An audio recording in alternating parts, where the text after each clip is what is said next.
Uh-oh. There it is. I caught it this time. I knew that OBS wasn't gonna catch my mic. Hi, how's everyone doing?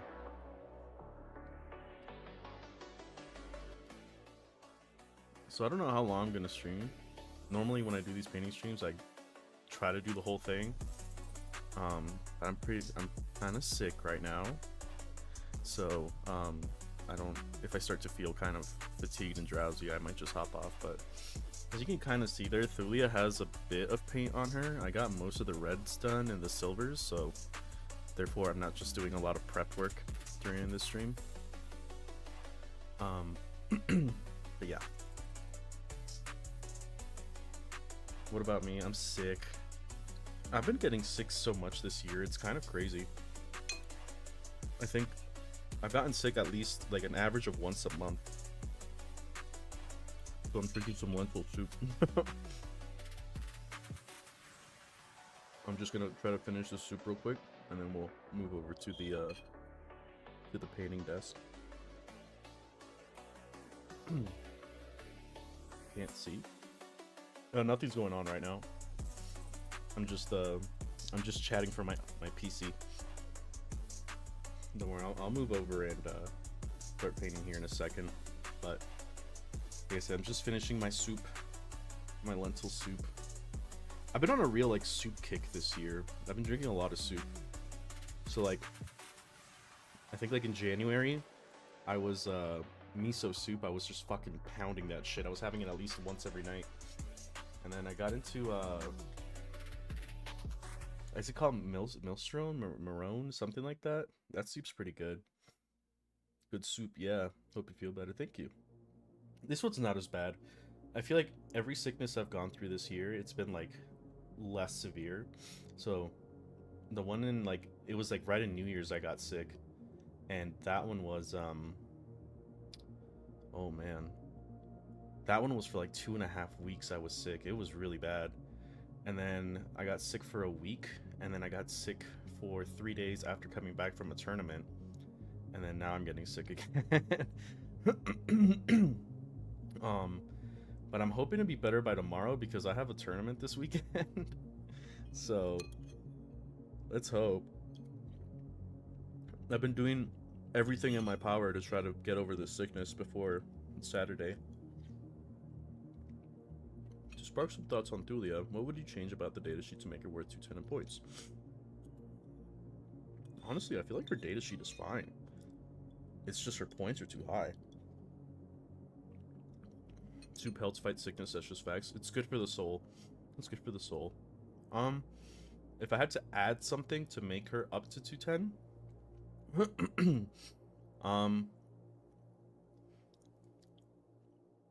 hmm. I was really hoping she would have like a reroll once to wound aura. I think that'd be kind of cool. But that's a bit much. Because that's what I was hoping for. We used to have it so like Tech Priest had like an aura reroll hits of one, and then she could be like reroll wounds of one because she's like the Ordo Reductor one. And it kind of would have been nice if Call didn't have reroll hits like of the moment target. If he had his old like reroll hits of one aura, then she was reroll hits of or reroll wounds of one, and they were both costed a little bit lower. I think that'd be kind of cool. So they kind of like mirror each other, but in different aspects of the game.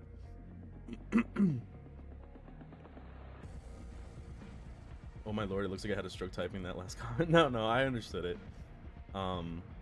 It'd be cool if she had like a reroll wounds of one aura. It'd be cool if her auras were actually auras. Like, I don't like the single ability select thing.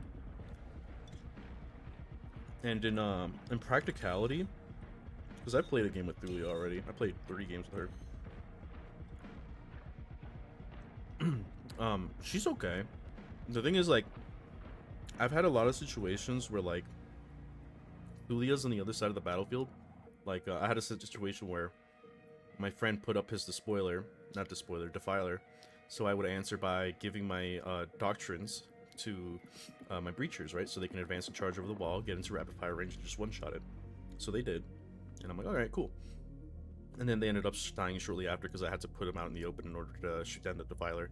But they did they stood their own because they were able to shoot at the Defiler, kill it, and then overwatch a Demon Prince, and then Mortarion shot at them, and then they shot back Mortarion, so they took him down to half. So I was, for that break of breachers, they killed a Defiler, put a Demon Prince to 3, and then put a Morty down to like 10, I think. And I was like, alright, they got their use. They're okay with dying now. 3 shooting activations, pretty nice. All within like 1 battle round. But as I was saying, so like once those guys died, next turn I was like, okay, his other Defiler's over there. I can get to it, but I'm in Protector right now. So I need advance, and I don't have advance to shoot. Oh, Thulia has that. Well, she's like in the middle of the field, and her range is only 6, and it takes place in the command phase, rules as interpreted, right?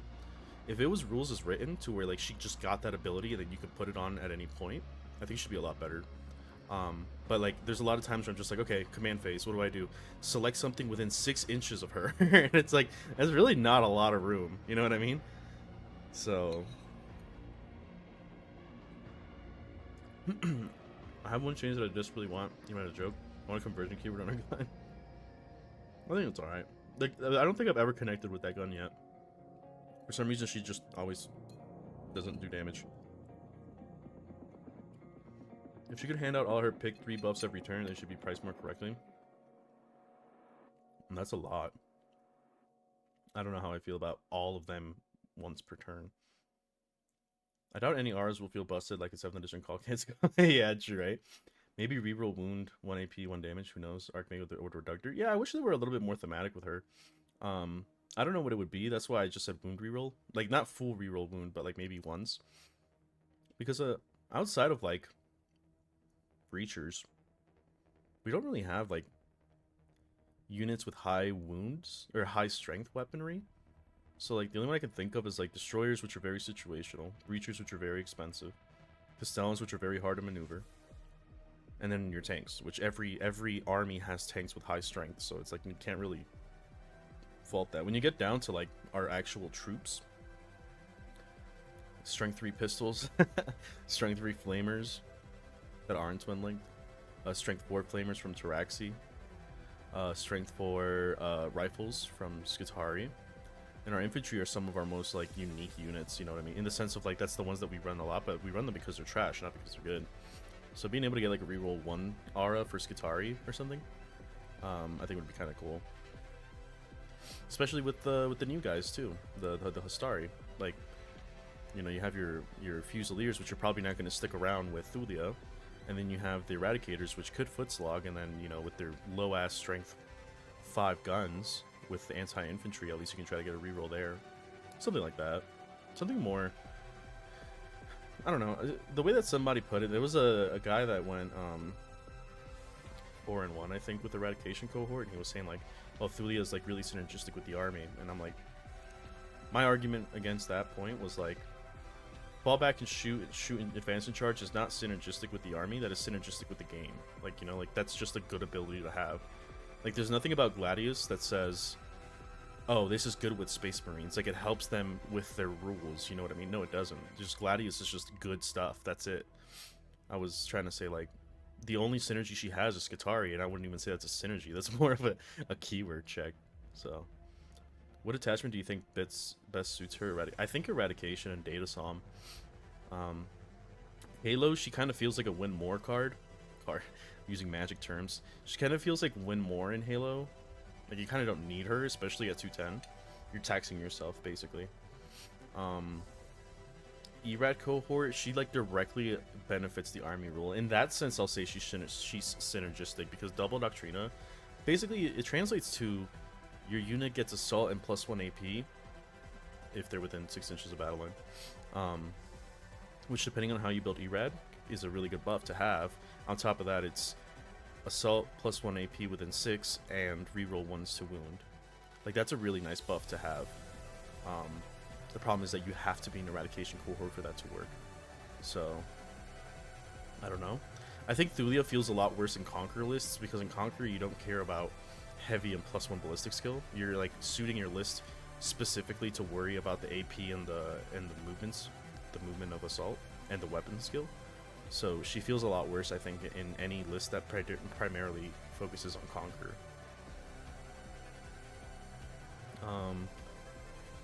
No, Cause Cancels wasn't busted in 7th. It's just I think Thulia should say if the opponent is how you lose the game. Hey, what's up? Escobar? Omar Escobar? Yeah, strength to be most of our guns is pretty sad. +1 strength might also be a good idea. I tend not to like +1 strength stuff because like those breakpoints are pretty feels bad. It's kind of like that enhancement we have in E-Ride where like you add, is it the Bellarosa capacitor veins? You like add 6 inches and +1 strength and it's like doesn't really add a good breakpoint. Going from wounding on 5s to wounding on 4s is pretty good, but like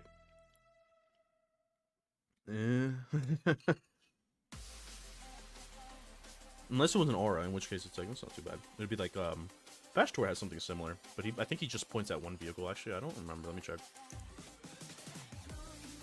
Vashtor.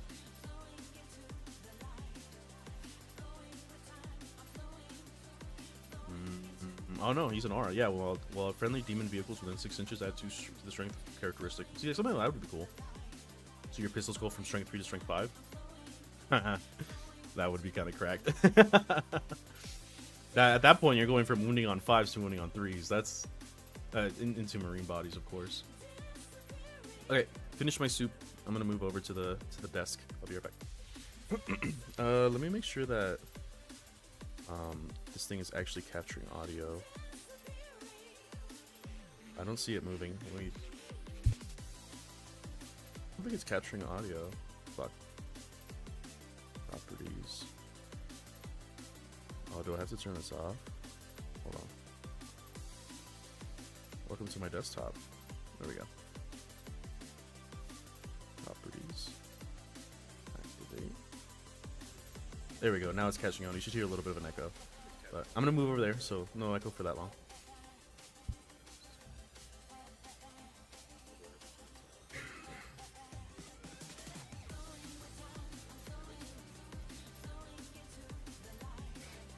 I think you guys can hear me from here, right?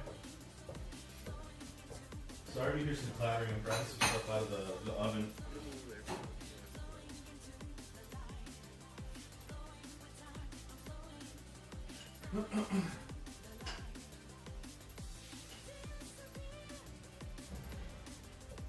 Okay.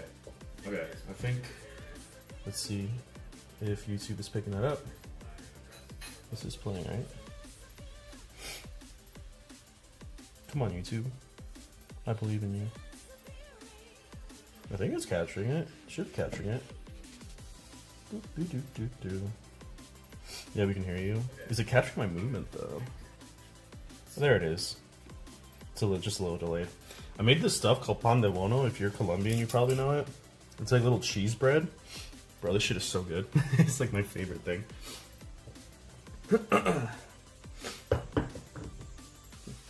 I'm like low-key finding my enjoyment in baking again. I used to bake quite a bit. I used to bake for a job. Okay, how do you paint again? I need this paper towel that is filled with dry brushing stuff from last session. Okay, so with Thulia, I tried this new paint called Magnesium from Pro Acryl. It's their Adepticon version. It's pretty cool. It's kind of like a brownish looking silver. So it's like a really weird mix between bronze and silver, and I really fuck with it. I really like how she looks. I figured it'd be kind of cool to have a different metallic for Thulia as opposed to a Call. She does have exposed skin, so I'm gonna have to pull out some skin tone. I don't exactly know how I want to paint her, if I'm being honest. So like, I could do the Doomcrawler legs, but I don't know if I want to make these red. I might make them silver or gold, so she looks a little bit different than a Doomcrawler. Not gold, sorry, copper. So let me see. I use Pro Acryl Copper, which is kind of running low on actually. This is what I use for all my AdMech. So I figured a different metallic, but then the same trim would look kind of cool on her. And then I need to do her weapons because she's obviously missing her arms.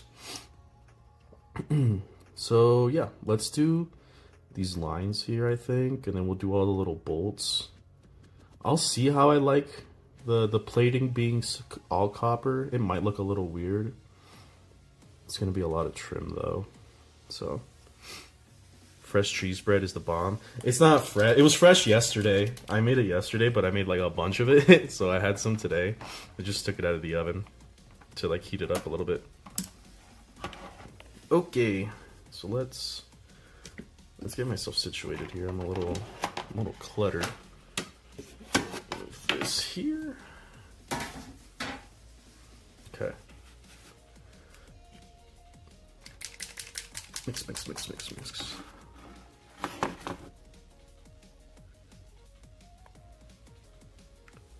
Bloop. I do like Pro Acryl caps, but I hate these little residue it leaves when you close it. Let's be careful not to thin this copper too much. I feel like with Pro Acryl, it's kind of the opposite problem, where like if you thin it too much, it kind of fucks it up. I'll bite of this cheese bread though. Mmm, that crunch. It doesn't look like cheese bread either, but it's not burnt, I promise. It's just extra crispy like I like it. Oh yeah, it's spongy, bro. Mmm.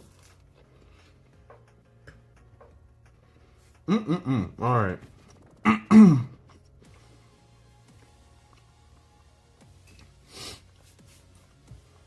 Let's see. Move this light a little bit. This is probably the worst part of painting AdMech models, in my opinion. I hate doing this trim. But it, like, I acknowledge that it makes the model look so much better when you do this. You know, what are you doing? My cats are being demons. Especially because, like, this trim is rounded, so you kind of have to paint, like, on top as well as around, but then it kind of, I don't know. Maybe I don't have to worry about the rounded bit because it's like, nobody's looking at it.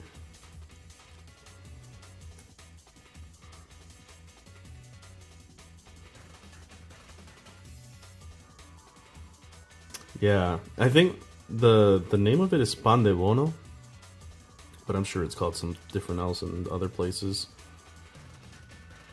I always called it, when I was a kid, I called it quesito pan. But that could just be me being an idiot.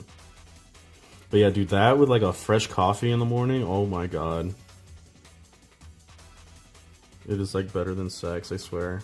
Which is what I went to go out to go do today. Right before stream, I was like, I need a coffee. I don't have coffee at home. So, and I was like, oh yeah, I have pan de bono, fuck. So I'm gonna enjoy this stream.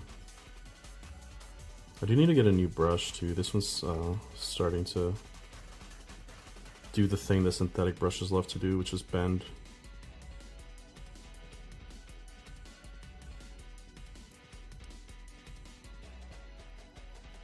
Wait. Oh, that looks good. I think I might actually switch right now. Could be CSM trim, buddy. I'm repainting my entire CSM army into blood or word bears. And yeah, I've had to deal with that. I've had to deal with trim twice because I painted that army twice now.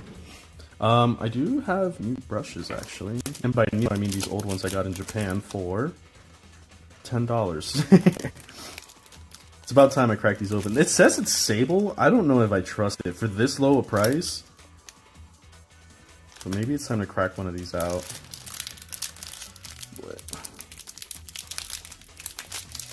What the fuck? Okay.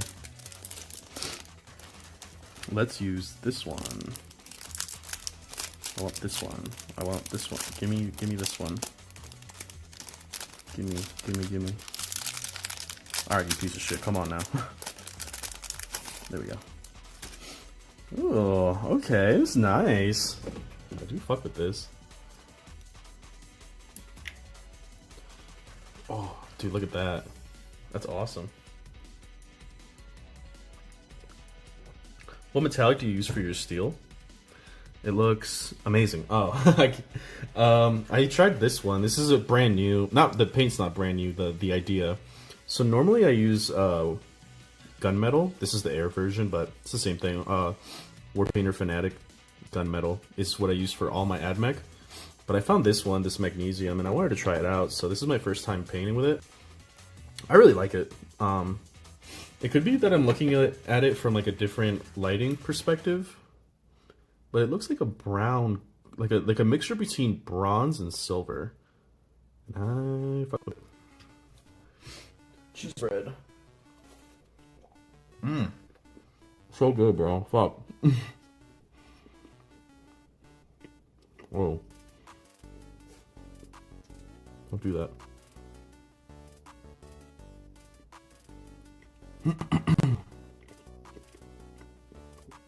Bro, this cheese bread fucking slaps. It's so easy to make too. I thought it was like the hardest thing to make. It's like 4 things, and it really is just like, if you play like Legend of Zelda, like the newer ones, how you just kind of like put all that shit in a pot. It's kind of how it feels.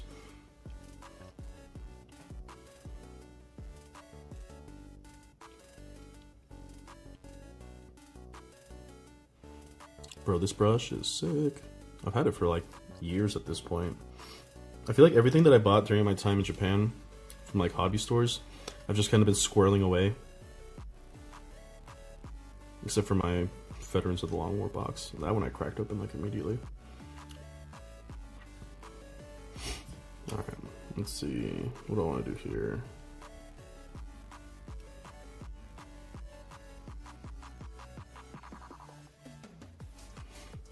I'm assuming this is like a little reload canister. But I did paint red over it, so I'm gonna paint gold over it. Right here.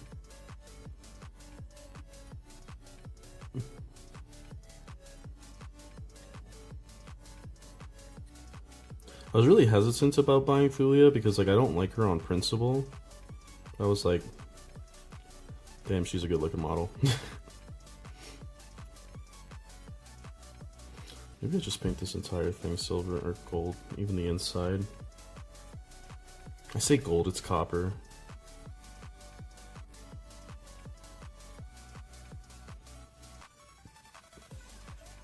With a lot of my painting, I kind of just feel it out. I'm just like, is this gonna look good? Okay. I remember when I first got into the Warhammer, I was like very like pulling up like factions and Forge Worlds, being like, how are they painted? Now I kind of don't care. I just kind of wing it.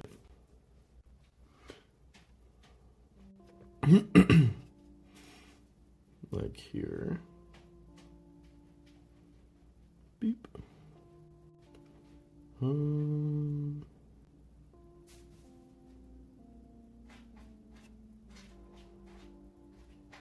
that. I don't know what these little bug things are. I know Call has them. I haven't really seen a lot of, like, I don't know, explanation as to what they are.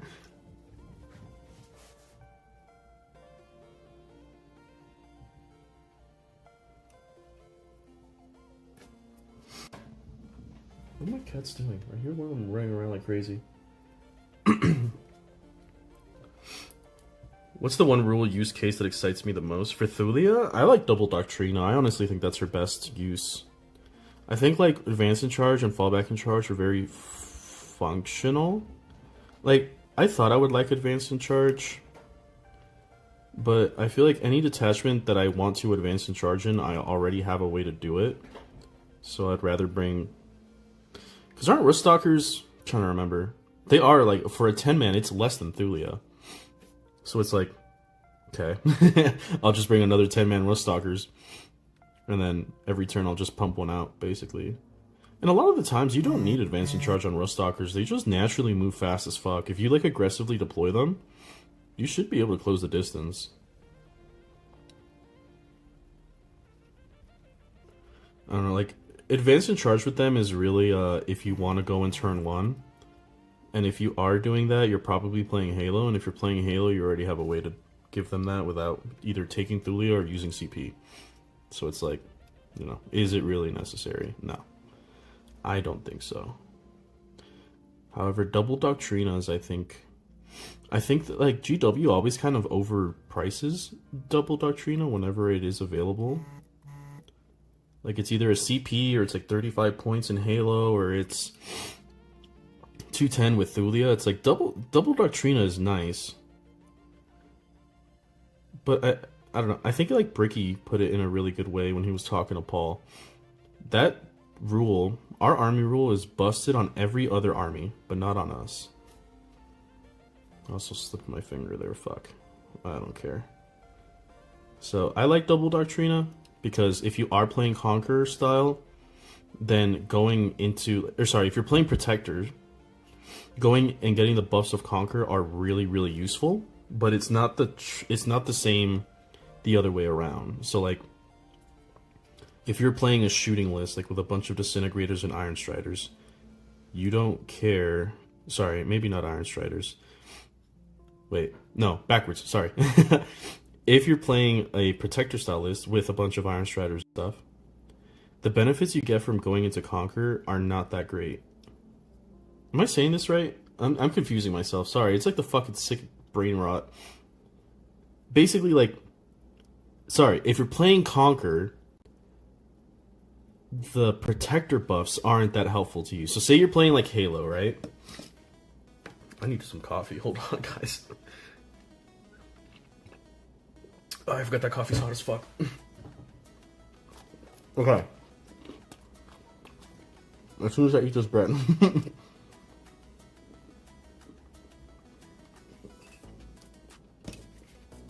So if you're playing like Halo Rusty spam, you don't care anything about double Doctrinas, right? And that's what your list is built around. Because with AdMech, building like a dual Doctrina list is kind of rough. It's kind of awkward. So if you're playing Rusty spam and you want double Doctrina, you don't gain anything from it. You gain heavy and +1 ballistic, so it doesn't fucking do anything, right? You don't care with Breachers either because Breachers innately have hit rerolls. So you don't have a lot of things that benefit. The opposite is not true though, because if you're playing like a Protector style gun list, then getting Assault and +1 AP is extremely helpful, right? So the benefits of one is not the same as the benefits of the other. So unfortunately, because of that, Thulia is kind of pushed to more Protector lists, in my opinion, like shooting lists. Because a lot of the Conquer style lists already take advantage of the things that that Thulia can provide, or it doesn't matter. So like if you are going, like I said, melee rush, you're going Halo and you don't need anything of what she gives you. I guess it's nice to have an extra one in case you need it, but more often than not, you don't need two. You're gonna have advanced charge on two things. You can get a third. You probably don't need a fourth. So I don't know. Yeah, I just don't think it's all that necessary. But dual Doctrinas and shooting lists are very helpful because then you can get your tanks into position or your shooting platforms into position, and or your breachers into position. If you're starting in Protector, you can just go to Conquer, and then now their AP goes up to 3, and they have Assault, which breachers really need because they're slow as fuck. So things like that. I think that's where Thulia is best. Which means she might be good in a Halo shooting list. I haven't tried it. I hope that makes sense. I kind of like, I was kind of rambling there for a second. Fucking tossing up my words. I think having double Doctrina has always kind of felt bad to pay for, and she gives it to you for free. Because it's not to say that double Doctrina is bad, it's just situational. And the fact that it's just like, if I don't need it, I can get something else is kind of nice.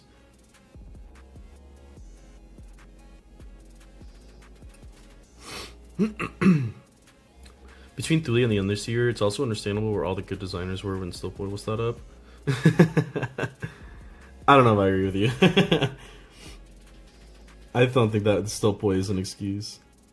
I don't think Stilt Boy is bad. I just think his posing is fucking weird. Cause there's like people who did like concept art for Stilt Boy and like fan art, I guess. And he looks really cool when he's like not standing there like a fucking idiot.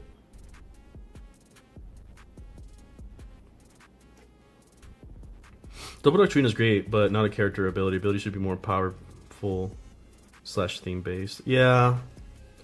It's all stuff that we can already do in the best attachment we have. I think that's why Thulia feels kind of bad.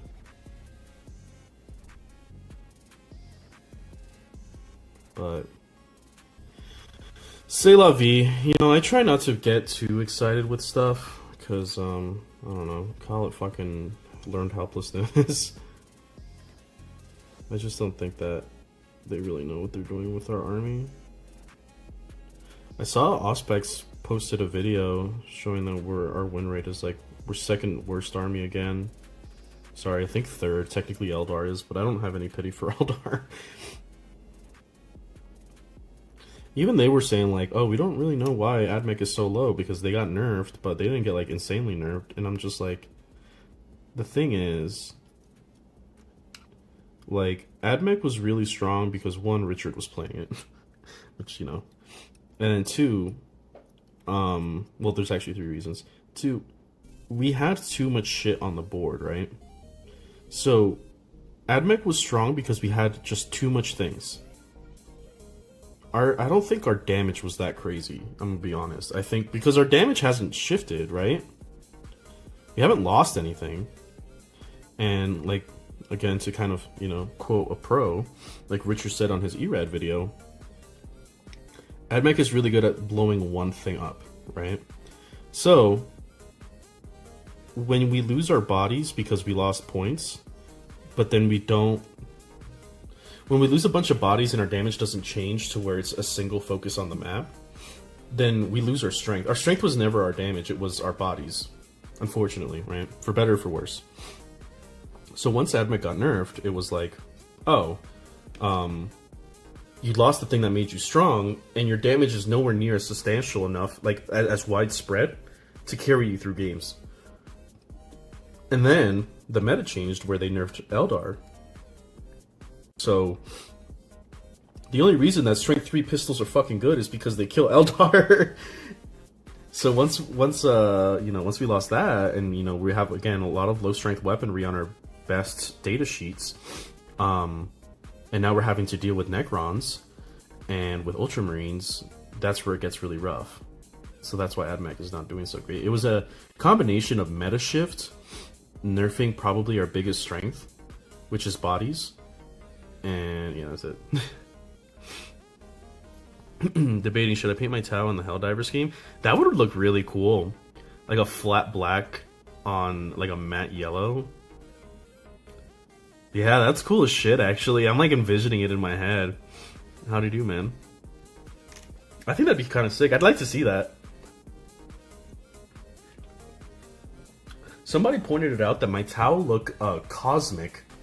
And I'm like, yeah, you know, they're not wrong. Because like these colors do look kind of cosmic looking. Like that blue and silver. It kind of reminds me of that area in Elden Ring, the one with the stars. Yeah, white iconography. It almost looked like the Sides of the Emperor color scheme, which is one of my favorite chapters, mainly because of Admech.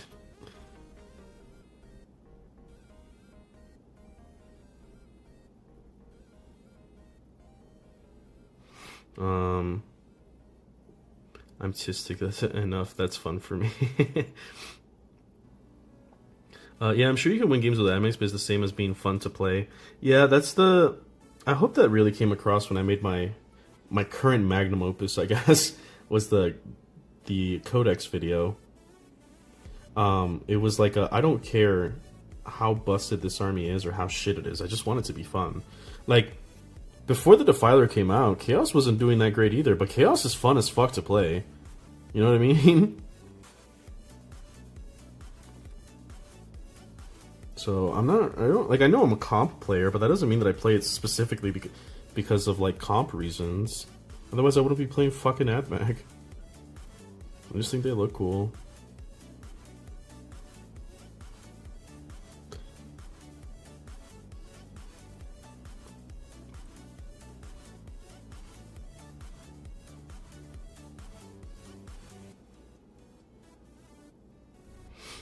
Breacher blocks are super fun to run against vehicle heavy lists, and absolutely in love with the Iron Striders.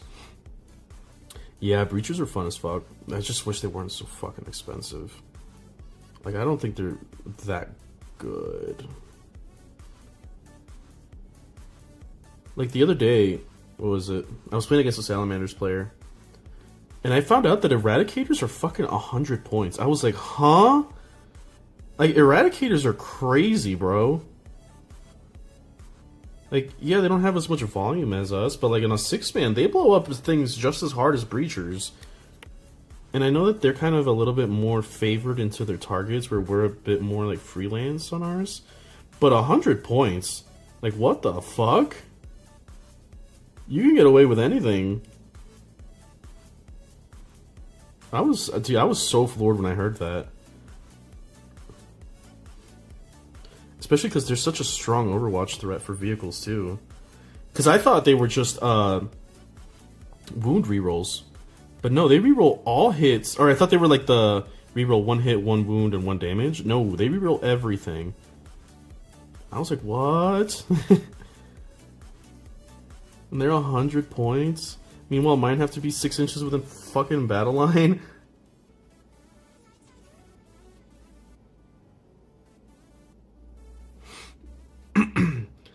Then I pull some of my guard and make Helldivers. Yeah, that'd be kind of cool, yeah. Especially like Scions. I have 3 boxes of Tempestus Scions that I got in an auction. I don't know why I did that. I just have like a bunch of fucking Scions sitting around. I thought about giving them away to my friend who wants to get into Warhammer. Because he likes guard. I feel like when I first started playing, I kind of liked guard. But I like the Scions. I don't like the traditional guard. Because I was going to build like the Lions or something. Tempestus Lions, something. 13th Regiment. No, E-Reds are crazy. My buddy rocks Eradicators and it's always terrifying. Yeah, those things are cracked, dude. The thing that fucking floors me is that they're 100 points. I was like, what the fuck? Like, that's actually absurd.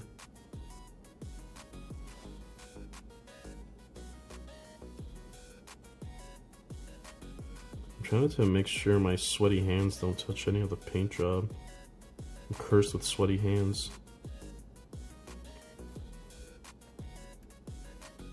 Yeah, it's Tempestus Scion Helldiver. Because they have like probably the closest helmet, like the Kazarkins and the Scions.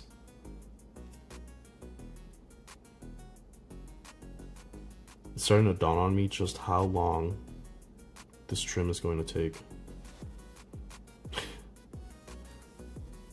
Because I was like, oh, we're like making pretty good progress, and then I realized that all her weapons I haven't glued on yet. Just made this entire thing bronze. Eradicators, they're marine, that's all I can say. Yeah, right? Eradicators shouldn't be roughly the same price class as Skitarii block without any buff. Bro, for fucking real, man. That's so crazy. The other day I was just like, why is it that Skitarii Rangers are 85 but Legionaries are 90? Like, Legionaries are so good for what they do. Like, as a Chaos player, I'm not complaining, but as an AdMech one, I'm just like, huh? Like, and then I think about it, right? Because, like, the thing is, I think that AdMech points are balanced around Conquer, unfortunately. Which kind of sucks. Because, like, when you realize that Skitarii are ignore cover, AP -1, you know, like, it's not bad. It's effectively AP -2 shooting on a 90 brick unit. Like, it wipes out a lot of infantry. But that's kind of the problem. That's why Conquer has been so strong for most of the edition. Because it's just, like, the optimal thing, I guess, to put it poorly. So that's why they have to be costed that way.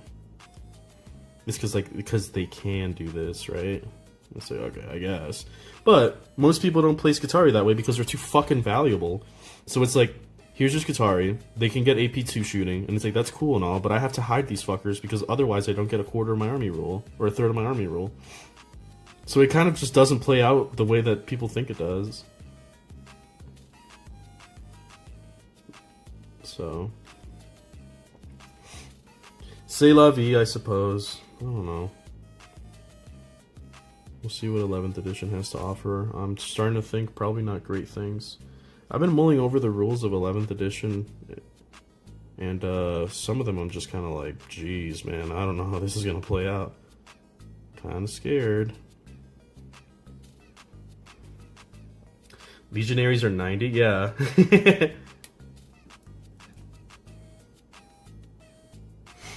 Admic isn't allowed to have any fun, I swear.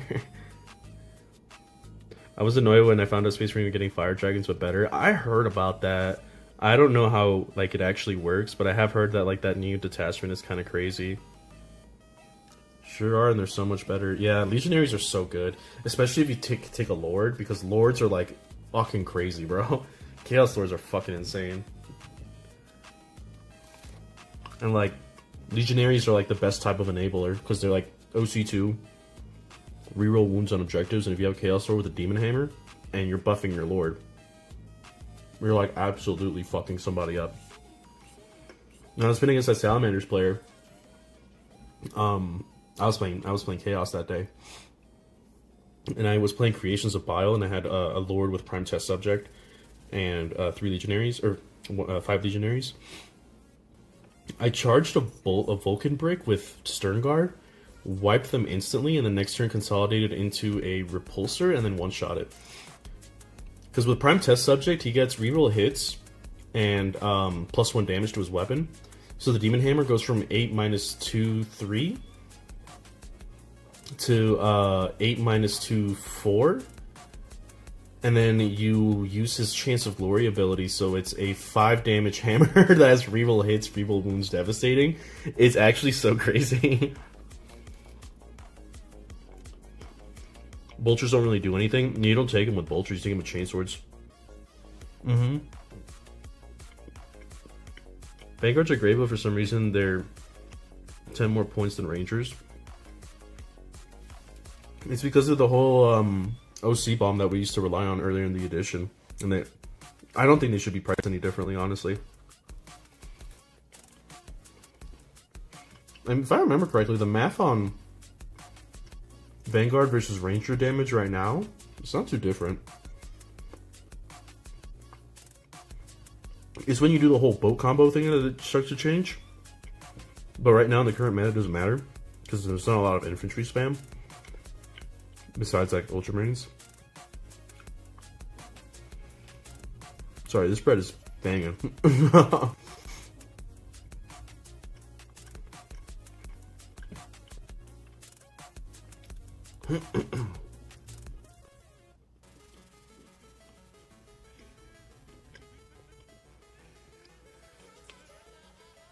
Beat an Avatar to Cannon Death with 3 Castellans and Call. Yeah, that sounds about right. It was one game I played earlier in the edition when I was running Castellans, and they like one-shot Agron, he got back up, and then just charged him again and killed him again. I was like, stay the fuck down! I miss having rules like 8th edition Mars Dogma combined with Call, letting you get guaranteed at least 1 good Canonical, maybe 2. What were the Canonicals? I don't remember what they were. Should we dust off the history book real quick? Hold on. I kind of just feel like chatting. 1 second.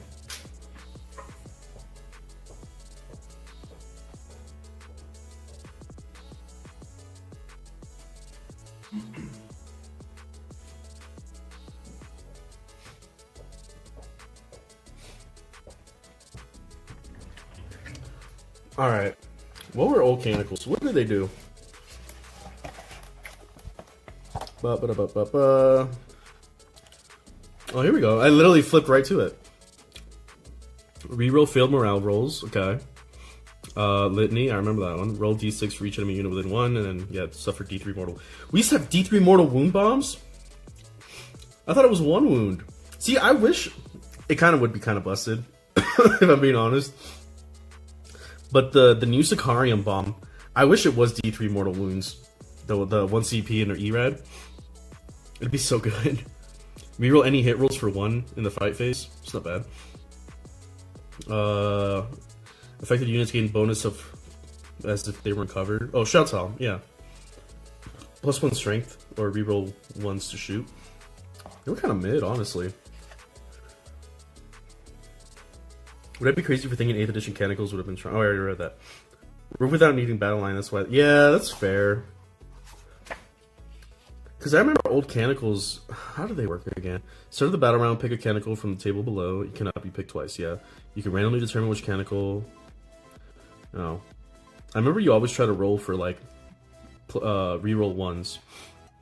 And then, strength. Because this was back when, like, you were doing double Castellan shooting. Let's see. What did old Cataphront Breachers used to do? When attacking a vehicle, the weapon has damage of D6. Holy fuck. Holy shit, imagine. And do not suffer the heavy penalty. Yeah, because heavy used to be a penalty back then. What are Rust Stalkers like? 1 damage each time you make a wound roll, does mortal wounds, you have blades. Okay, so they're the same thing. Well, Razors had dev wounds back then. But there was no reason to take them, honestly. Old Iron Striders. Back when they were D6, the 9th they became D3 plus 3. Subtract 2 to the hit when you advance. Okay, so they used to be dog shit. Castellan Robots. Battle Protocols. Yeah, where was it? Is it Aegis? No. Protector. Within this protocol is in effect, the unit cannot move or charge, but you can double the number of shots it makes with its weapons. I.e., the heavy phosphor blaster becomes heavy 6, and the incendiary buster becomes heavy 2d6. Bro. Yeah, so you used to, like, heavy used to be if you don't move, you get that equal amount of shots as well, I think. No, yeah, so it was heavy 3 attacks, so then it turned up to 6. You had 2 phosphor blasters, so it was 6, 6, and d6. I think is how it went. Oh no, because you were able to... Yeah, because it didn't have Castellan guns, it just had heavy phosphor blasters and the flamer. So like right now in the current edition, you have the heavy phosphor in the shoulder, and then the 2 Castellan guns in the fists, and they have different profiles. Because the ones in the fists are damage 1, and the one in the shoulder is damage 2. Back in 8th edition, they were just all shared the same profile. Which I think they should do. I honestly think bots should go up to damage 2. On the shooting guns, so you can play them in both ways, because that's the only reason you don't run them with a gun. That and the fact that they're twin linked, so you don't get double the amount of volume. But yeah, like 6 plus 6 plus 6, so it was like 18 shots, re-rolling hits, and then every 6 was sustained if you had them around a fucking holy order or something, and then you had Wrath of Mars afterwards, so then everything was a dev wound. It was so crazy. I miss Phosphor War Crimes. You can have up to 8 models, really? Oh yeah, up to 4 additional Castellan robots. Fucking crazy. This is back when knights were in our codex. Look at that, that's beautiful.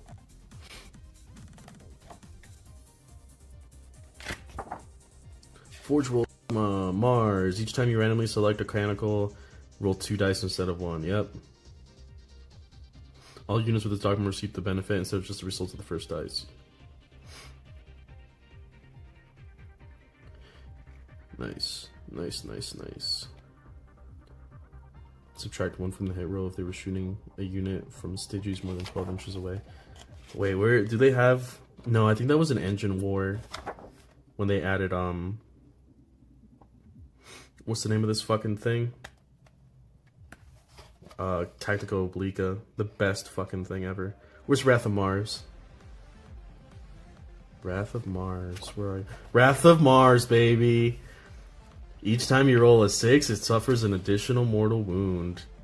Oh, it was an addition, true, so it wasn't even dev wound, it just doubled the damage. Because Castellan Phosphor weapons were 1 damage, and it was 1 damage plus dev. It's so fucking gross, bro.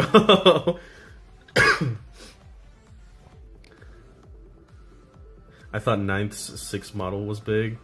Nah. Wait, we have the 9 or 8 codex. Yeah, Knights were part of 8th codex.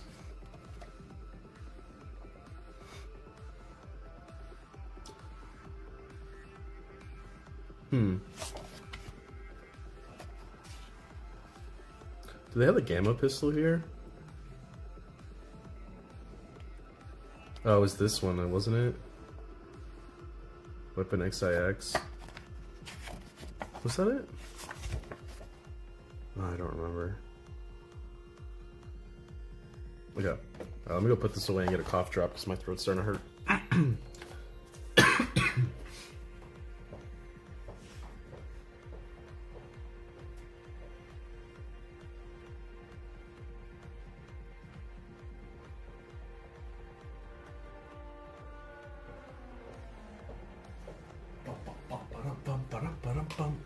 Okay. Hoping they give AdMech back some other 9th edition complexity in 11 so we can hopefully have a better chance at one good army rule. Yeah. Yeah. Imagine a Wrath of Mars returning to Rad cohort. Honestly, there's already stratagems that exist, like Wrath of Mars. You just don't have them. Like, what's the name of these fuckers? Chaos's veterans of the Long War have it. It's called Let the Galaxy Burn. It's specifically on... Is it Let the Galaxy Burn? I don't know. They have one. But it rerolls, or sorry. It's like on bolt guns, bolt pistols, and something. But it's the fixed version of Wrath of Mars, so it's on to a max of 6 dev wounds.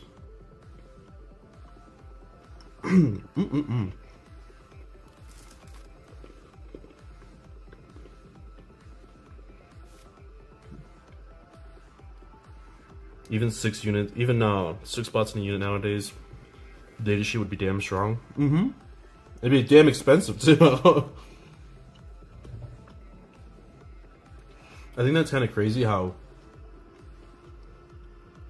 as much as I like bots, taking 4 of them costs more than a defiler. By like a substantial margin.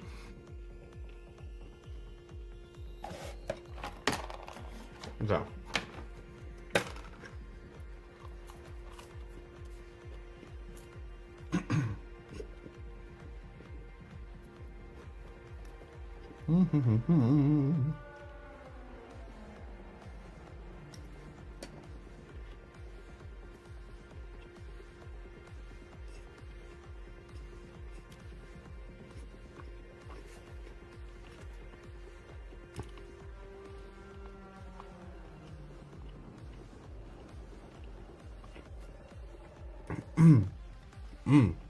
Bread is so fucking good, bro.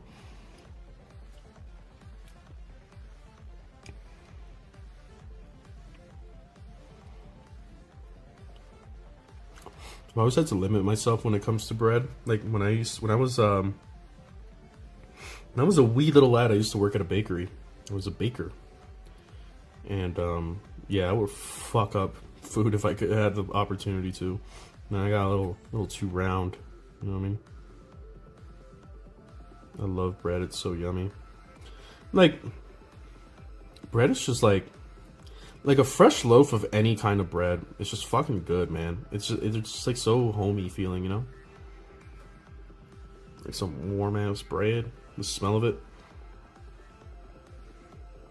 Now I want bread. One of the first things I did when I moved back to America, when I went to go visit my family, was had like a fresh baked Cuban bread, bro. Oh my god, so fucking good. Shit's like a pillow. We're gonna paint that red. I don't even care about the points. I just want punchy bots kick ass. I haven't ran bots in a minute. It's been a while since I played robots. Maybe I should make a list that plays them. I guess it's near the end of the edition anyway, so it probably doesn't matter. I'm bringing an ERAD cohort list to this GT this weekend. I'm not super confident because I ran a protector style triple crab list the last GT I went to, and I did good for the first 2 games, and then I proceeded to get dicked for 3 games in a row or 4 games in a row. Like, one of the games I was confident I was going to win, it was Catan spam. And turn 1, I one-shot his Tesseract vault, and then turn 2, I almost killed Silent King. But honestly, the number one thing fucking me was those stupid fucking Tomb Blades. Like, the fact they're like OC2 or 3 or whatever, and I was like, bro, what the fuck? He just kept taking primary away from me that game. That was not a fun tournament.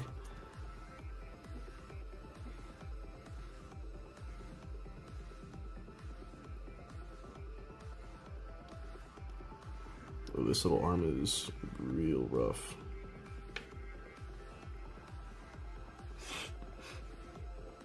GW took everything from us, I swear. Can't have good robots, can't have good Mortal Wound Bomb, can't kill more than 2 units without the squad getting wiped, and 8 bounties, everything. Yeah, I don't know. I always, like, wonder, like, what really is the draw to play AdMech from, like, a gameplay perspective? There really isn't one. Which is kind of weird. I was playing against this Emperor's Children player, and I one-shot his Fulgrim.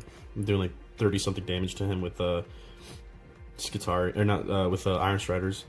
And he's like, he wasn't like bitching about it, but he was like, I just don't think stuff like that should exist in the game. Like, it's just bomb of damage. And I was like, normally I'd agree with you, but like, you've basically tabled me, man. Like, think about this for a second. I can blow up one thing probably every turn, but that doesn't matter if you just like overrun my army, you know what I mean?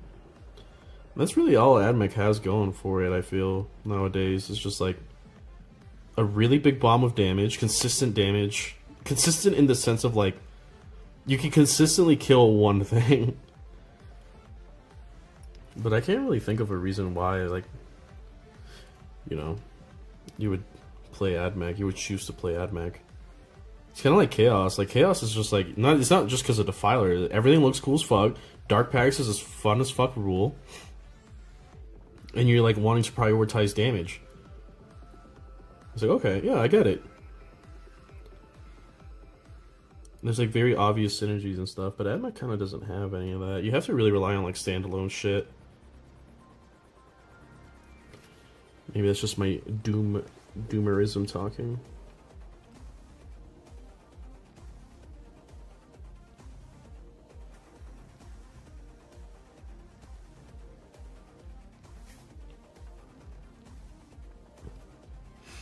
If Halo and Cyber can be combined in 11th, bots get +4 move, advance, and then charge 1. I would be very surprised if Halo isn't 3. Halo is too good to be anything under 3, in my opinion. It's like our Gladius, basically.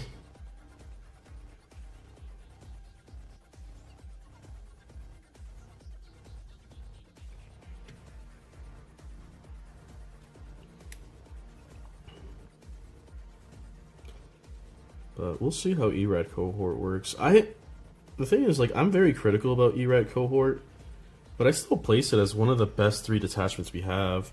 Like, I've had a lot of people talking to me about, like, you know, maybe you were a little too rough on ERAD cohort, and I'm just like, you have to understand, I'm summarizing, or I'm like judging it compared to Halo and Skitari Hunter cohort. Like, it's pretty high. You know what I mean?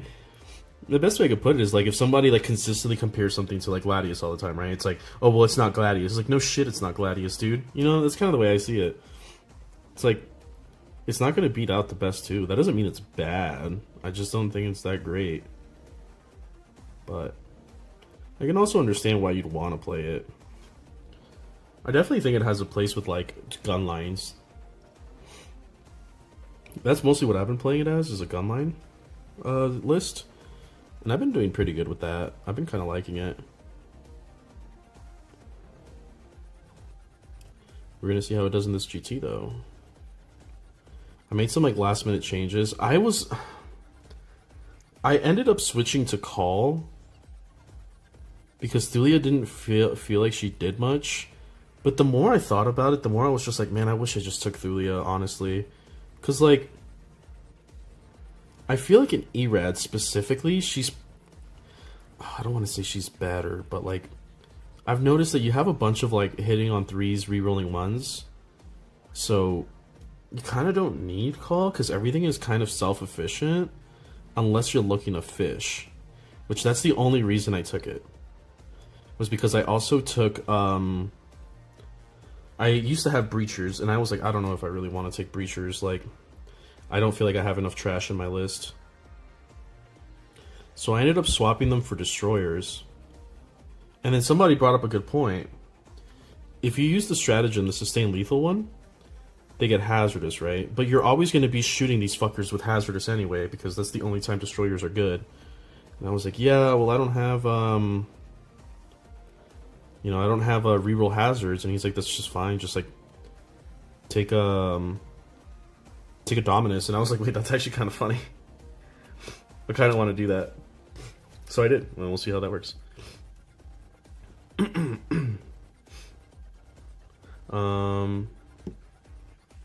The greatest model range of the game is truly the only draw. Yeah, in my opinion, I think Admech models look the best.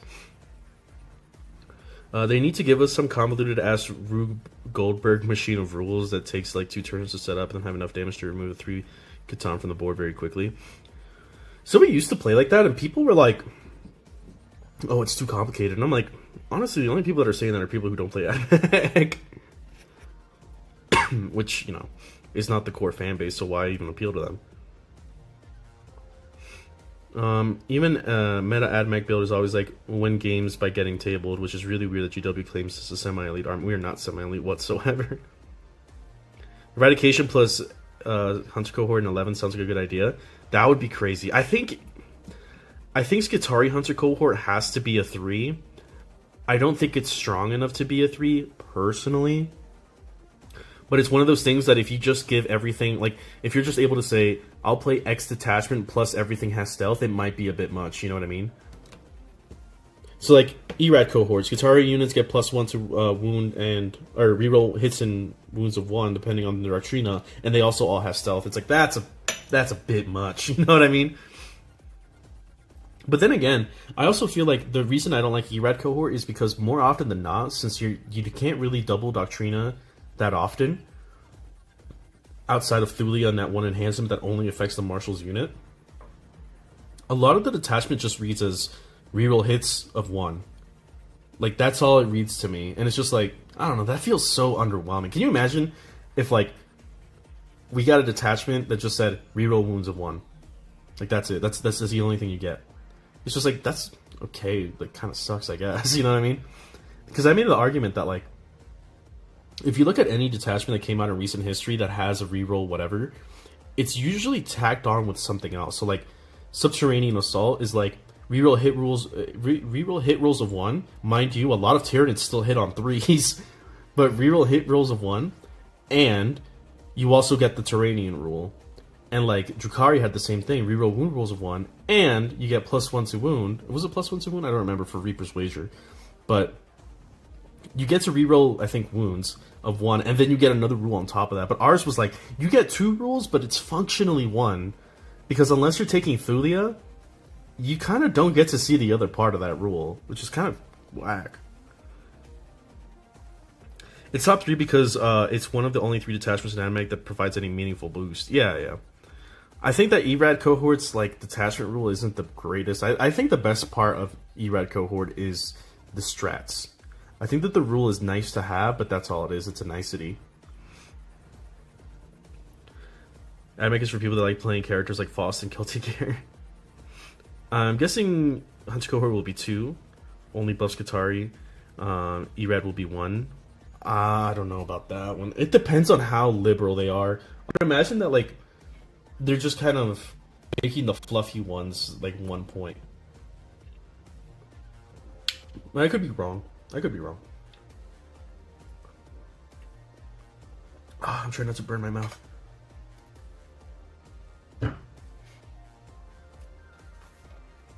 Okay. I need to get going with this. I have, like, barely done anything.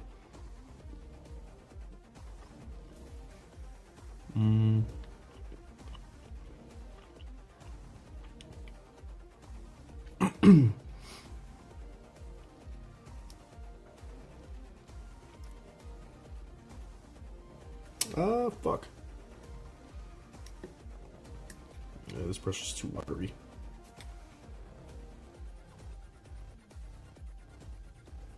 Well, we're screwed.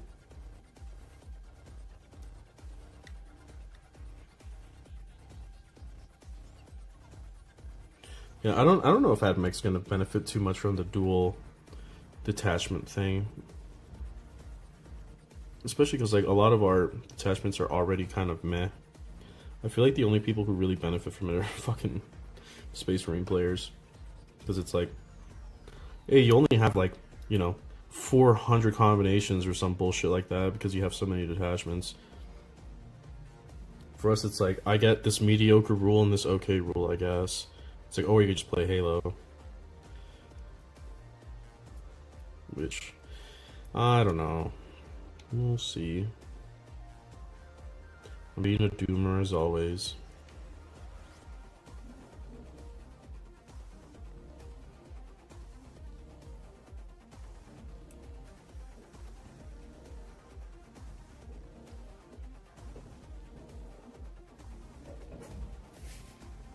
So my cat, what are you doing?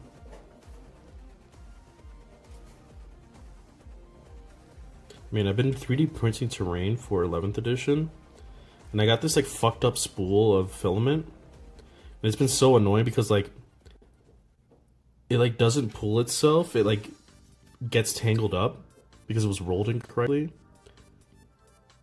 So there's like a 6-hour print that I'm gonna have to like walk up every 10 minutes and make sure it's not tangled. It's so fucking annoying. I can't just like let it run. So I'm just like trying not to waste this filament by like making little things, and then just like every hour or so I'll print something and I'll walk up and I'll spin the spool and then I'll walk up and I'll spin the spool. I'm just like, fuck me, I just want this thing gone already.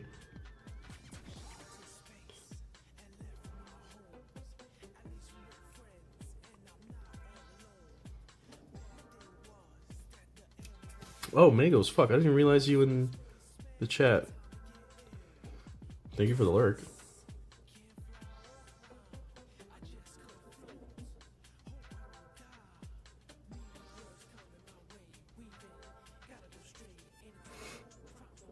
I'm not really into competitive 40k. Will the codex change change in rules?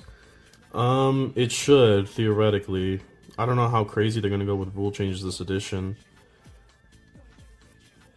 but I'm hoping it's. I'm just hoping we don't have Doctrinas. Honestly, I don't really like them. I don't like our army rule. I'm just not a fan of like stance switching. If it's like a rule for your army, I don't mind if it's like a detachment thing, but army wide, I don't know about that.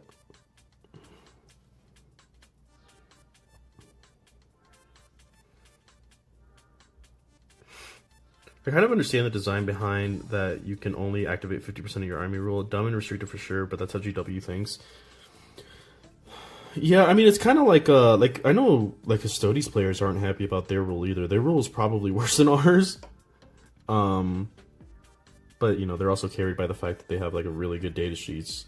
I think we're more of the opposite, where we have like meh data sheets, but our army rule gets us to a play. Because all our army rule does is really get us to a playable level, right? Like, it's like, hey, you hit on threes like most other armies, or you hit on threes like most other armies. It just depends on what you want your playstyle want to be. So like, it doesn't really do anything.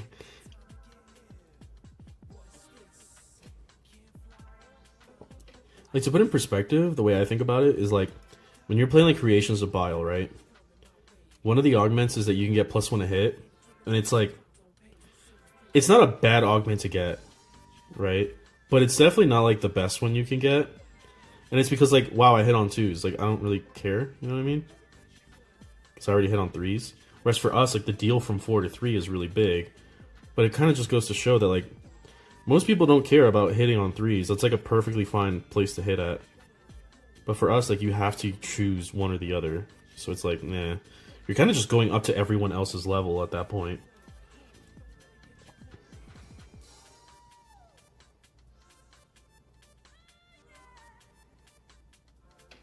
Oh man, these arm guards, or these shoulder guards fucking suck. Doctrinas are an alright army rule IMO, but they have to be more often than swapping between stance A and stance B. Yeah, I don't know. I don't mind Doctrinas as like, what I mean is like the current iteration of Doctrinas.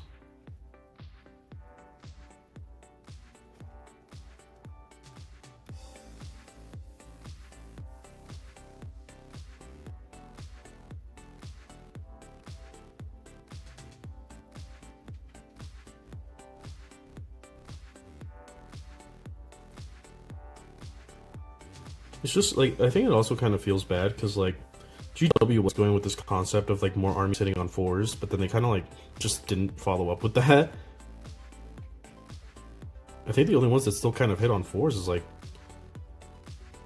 Votann, right? I think like Necrons and Sisters were supposed to be part of that, and they were just like, actually, nah.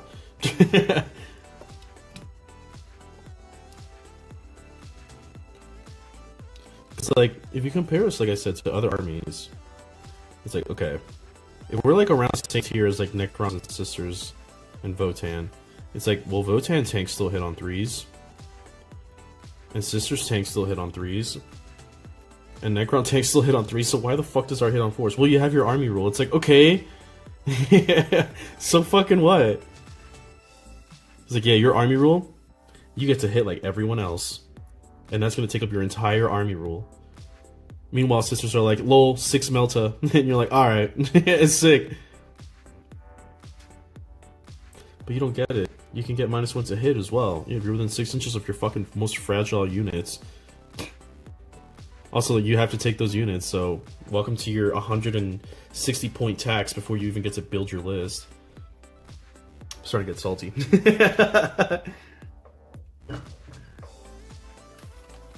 Alright, Class Edition, we have 4 Doctrinas to choose from, and Cannicles.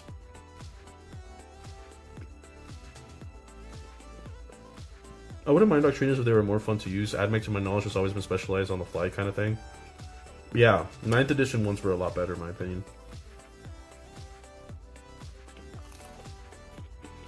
The only reason I don't want Canticles and Doctrinas back is because I feel like the army should just be bridged.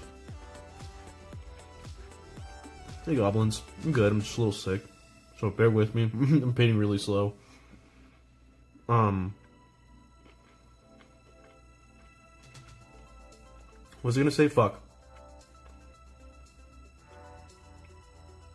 Oh, because like, we've already seen what that division of Skitarii and Tech Priest does. If you remember, like, when the Codex came out, half of our units didn't get the army rule. And it was like, why? Because they're so fucking adamant on this division of Skitarii and Cult Mech. And it's like, just add Adeptus Mechanicus unit, bro. Just, there's no reason why they should be separated at this point. But then they're like, no, actually half your army doesn't get this. And it's like, okay, great. And then like a year later, they finally fixed it. Remember, bots didn't have Doctrinas until like, not that long ago. It's like, why? Can you imagine if like, the uproar if they were like, yeah, actually, Dreadnoughts don't get to benefit from Oath of Moment. People would be fucking livid.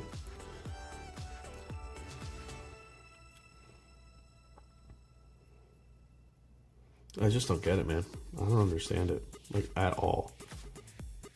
And I feel like they're gonna still go that direction because ERAD cohort specifically calls out Skitarii. And I know a lot of people are like, well, Skitarii are our best units in the army. And it's like, that's a moot point. Like, that doesn't change the fact that half our army isn't supported. And that's, like, not a good thing. Like, needlessly do that. And it's not like the Cult Mech units are even that good. The only good ones are Breachers. Oh no, guys, my Fulgurites can reroll fucking +1, or reroll hits of 1. Ooh. Like, so what, bro? So fucking what? That's not gonna make them busted. It's crazy because it's like, that's like, I'm already getting tilted. You're like implying that that can't happen, but somehow like Rusty's re-rolling wound rolls and hit rolls of 1 with double Doctrinas. And it's like, they're just like objectively better in every way. So it's like, what? No, you don't get it. You have to pay 15 points to make your Fulgurites somewhat playable, and even then they're still fucking bad. Okay. Great. I guess I'll just keep playing Ruststalkers. Not that I fucking mind. I like Ruststalkers better than Fulgurites, but it's just like, why make the distinction? Why not just let people fucking play their Fulgurites? See, I'm getting tilted already.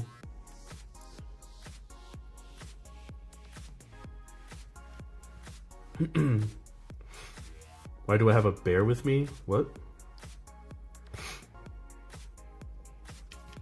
Sorry, I'm trying to read the comments.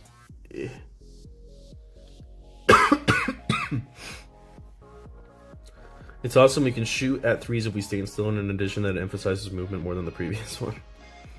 Or should I say swapping is a more fun, but 1, all our data sheets need to buff back to 9th, or 2, give us mobility to change Doctrina.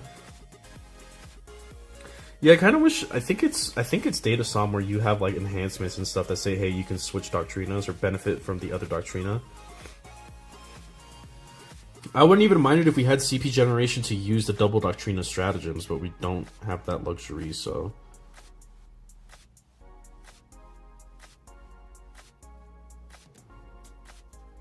I think I'm gonna paint the entire top copper.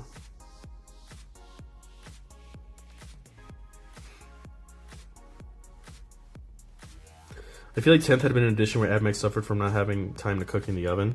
Well, yeah, they were like kind of band-aid fixing it all edition.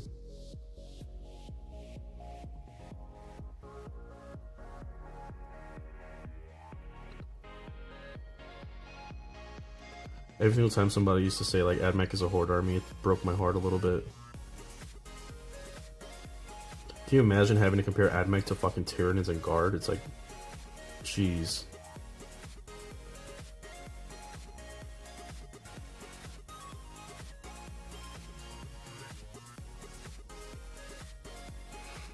We might have like a playable and complete army on release, had that been the case. Or imagine if our Codex released like a year later than what it did. Yeah, Codex creep was really real this edition. I know like Nids really felt it. Which is crazy because Necrons sure as fuck didn't. That Codex is crazy. And like all their new rules were actually cracked. Like when they got like their new Catan and everything. I feel like everyone that's gotten new shit has been pretty happy about it. The only one that hasn't is like Nids with the Lashwit Prime. And I want to say Votan, but Votan also got like their second wave on top of that character, so I don't even know if I can put them in that list. I don't know how much... I've never seen the Steeljacks actually, which sucks because that's like my favorite model off the range. When I saw those spoiled, I was fucking jealous. I was like, huh? I want that. I'm gonna have to do another layer of paint on that little spine thing. It's kind of watery.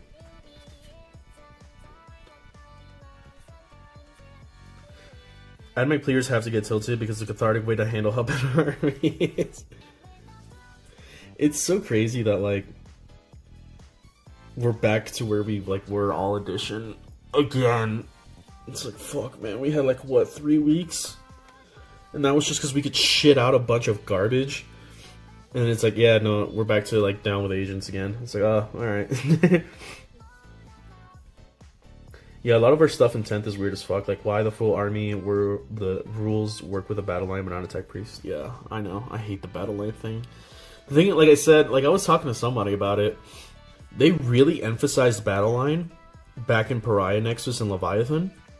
And, like, especially in Pariah Nexus, because that's when, like, battle line were able to do actions that, like, other things couldn't do.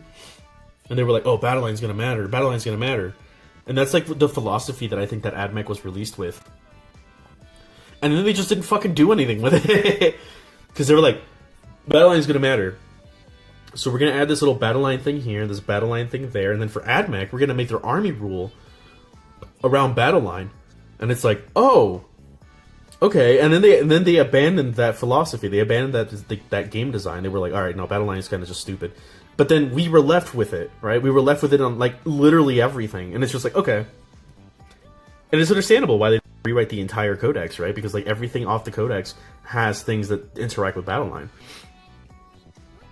So then we were just kind of left with it. And I was like, okay, cool. So I guess we're like the only ones that still have to bear this fucking cross.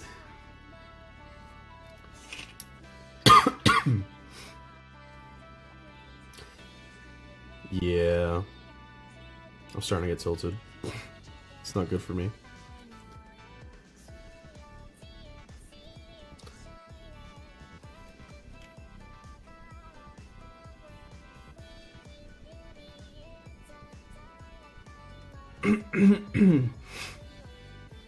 Most of the codexes feels rushed in terms of balance and direction. I don't know if I agree with that, but I don't also have the space to disagree. I don't know how I feel about that. Necron Elise too busted to fix. Battleline Mattering feels more like a carryover, having Core be a central focus. Yes, that's a good example. Yeah, like Core. Where they were like, Core's gonna make it so that, you know, we can balance stuff around, like, powerful shit. And then everything got Core after a while, and I was like, oh, okay.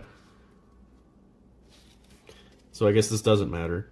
Actually, GW does have a pretty bad habit of doing that. Like, this is going to matter, and then we're going to revolve everything around it, and then we're just going to abandon it later.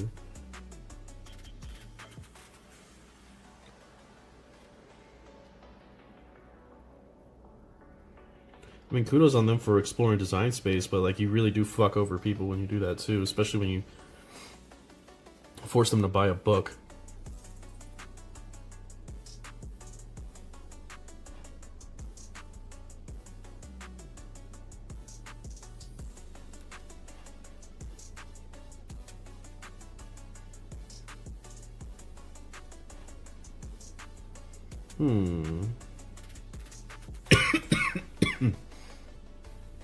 I don't know what I want to do with her back.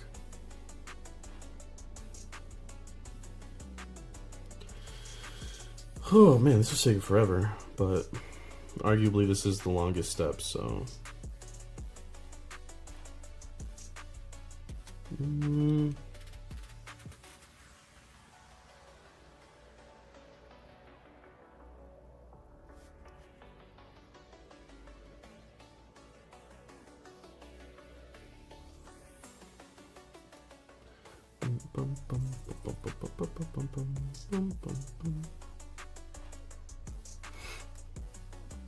Admech was the least rushed for sure. Necrons, I suspect, happened from GW not having a clear outlook on the power level of the edition, at least when it came out. No, I just think that I don't know, I've heard a lot of like Necron players complain, mostly Brad from Warhammer when he was talking about the synergies of the army. But I don't know enough about Necrons to like confirm or deny that, but I feel like Necrons have held up pretty well. Like, maybe you can say that Necrons have been playing the same thing over and over again for a while, and that's fair. But, like, before they had Catan, they had Wraiths. Before they had Wraiths, they had, like, the Mess, Immortal Bricks. Like, they've had plenty of ways to play their army throughout the edition. I could be totally off base. I don't know. But that's just, like, from somebody, like, having an eagle's eye view, I've seen, like, a lot of different Necron builds. Oh, and then they had Star Shatter with, like, the parking lot builds. So, I don't know. I never... Like, it sucks to not be able to use a sizable portion of your army. I think we know that pretty well. Because I know, like, Destroyer units aren't that good in Necrons. But I don't think it's, like, a... I think Necrons, for how bad it could be a lot worse for them. And they're pretty... I think they're pretty happy, honestly. I think they're sitting pretty, as they like to say. CSM might be among the best cooked. Yeah, CSM is actually so fucking good. Especially with all the new models. There's some things in CSM that I feel like... Like, before the Defiler came out, I remember thinking, like... CSM could probably do, like, a points drop, like, 5 across the board, honestly. But now that the Defiler's out, I'm just like, nah, they're good. I'm like, they got plenty of damage.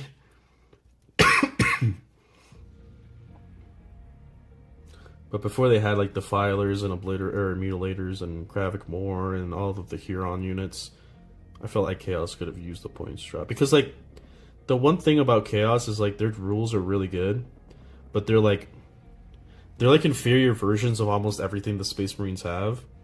So it's like, you know, like Chosen are really good, but Marines have like Stern Guard vets and shit like that. Predators are good, but not good enough without with a moment. Kind of things like that. Hellbrutes are meh, but like Dreadnoughts are like probably some of the best things that Marines have. Some, not everything. So yeah, I don't know about now. Now I'm just like, yeah, CSM's fine. They don't need anything else. If they got like points drops, I'd be like, what? Actually, I wouldn't mind if they got points dropped if they pushed up the points on the defiler, because that's the most heinous thing. I wish I could get it to Thousand Suns, but their detachments bore me. I was just talking about a friend. I was like, I really like Thousand Suns from like a gameplay perspective, but I do not like them in any other regard. I think they're kind of like whack looking and stuff. Did I get everything? I kind of want to paint her spine.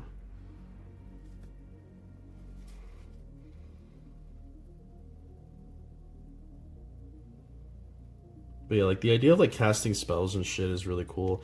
Not because it's like magic, but because I just like those abilities. Like Typhus's Eater Hive and shit. I like those abilities a lot. And like Doombolt is basically that. But like in terms of like things that I like in games, I tend not to like magic. I am have you seen those memes where like me in a fantasy world, race human, strength build greatsword? I'm one of those.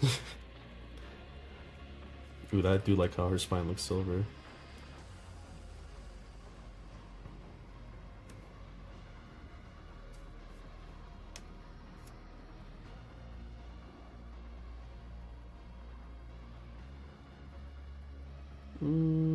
Sorry, I'm probably out of frame here, but I need to get real close for this one. Okay. I think... Oh, I should paint her face. I need to paint Call's face. I don't think I've ever painted him, like his face. I just kind of left it black, metallic. I kind of don't like when anime models show skin. So I'm not exactly the ecstatic about having to paint her little top of her face. I'm debating whether I want it to look like Cade Flashed or Electro Flash or just normal Flash. I'm still thinking about that.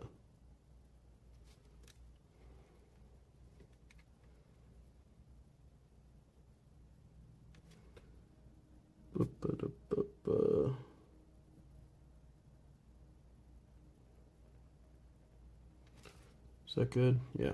Okay. I think we got everything that I want to get copper. Actually, no, I lied. If I did get Thousand Suns, I want to put big wizards with extra rope on them. That's fair.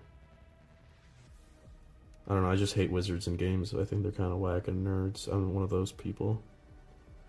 Magic is easy mode in my opinion. I want to suffer.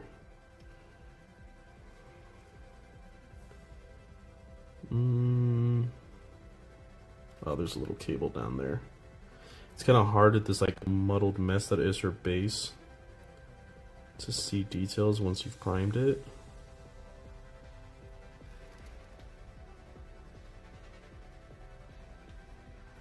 Okay. I think I got everything, but you know what? We still have her weapons to do, which is gonna suck. Actually, let's paint the serval skull a little bit.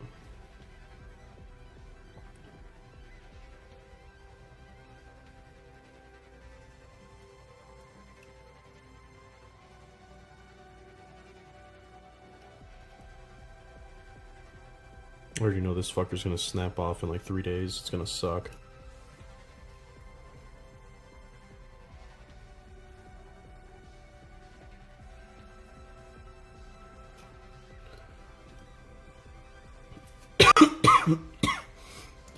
Was it a teams tournament last weekend and there were at least 2 defilers in every game except mine? Yeah, I've been doing a lot of math on defilers. And, unfortunately, disintegrators are like a real 50-50 as to whether they kill one. Which kind of... 2 will definitely do it, but 1 won't. But they can. It depends if you hit the missiles or not. So I've noticed, like, if you hit the missiles and you have the reroll damage strat, you probably kill one. But sometimes you just don't.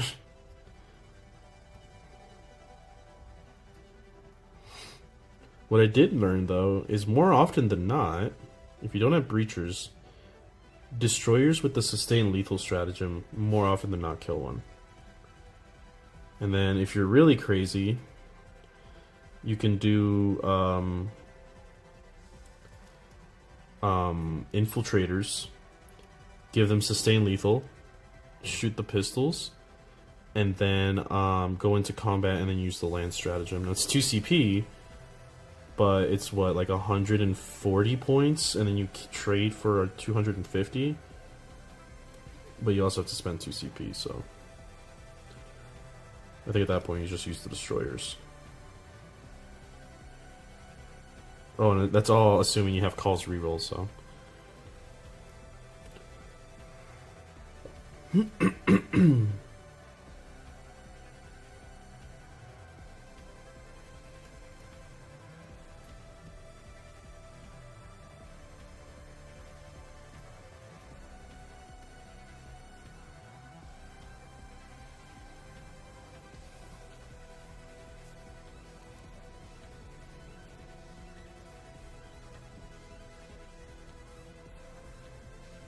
Okay.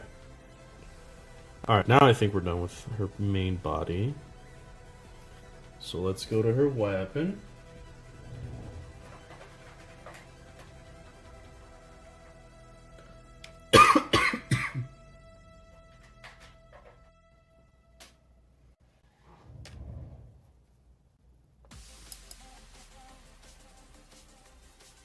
Actually, I will be right back. I'm gonna go use the restroom. And drink some water, fuck.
Oh, gosh. Okay.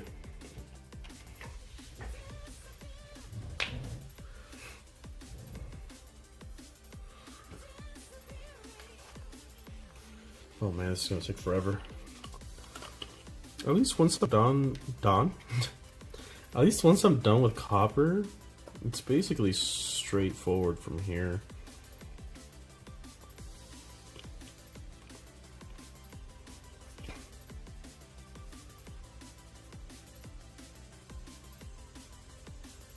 This is probably the most tedious and annoying stuff about painting my AdMech.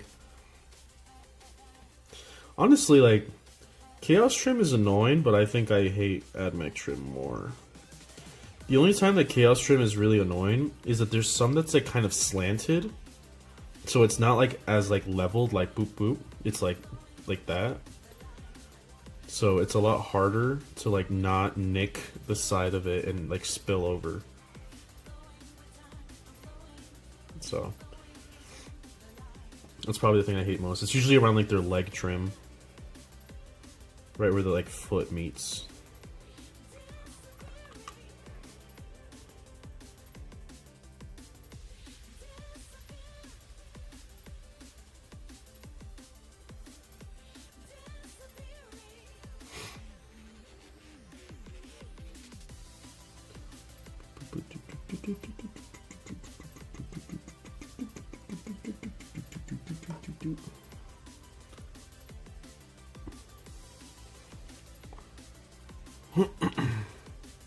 This is the thing that I do hate about AdMech though, is like these little cog patterns. The top is super easy to paint until you, or the side is easy to paint until you look at the top of it and it's like all gross and messy.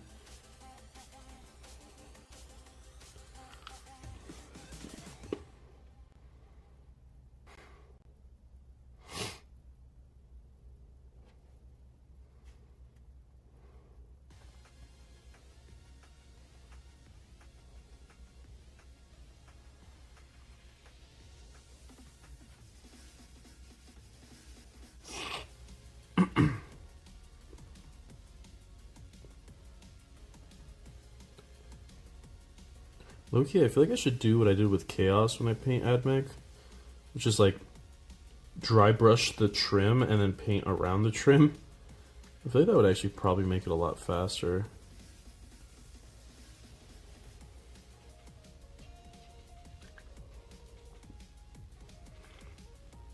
Sorry, Omni, I need to take my leave to join a crusade event near my living place. Thank you. Yeah, take it easy, have fun. One day I'll try Crusade, but I'm not necessarily pressed.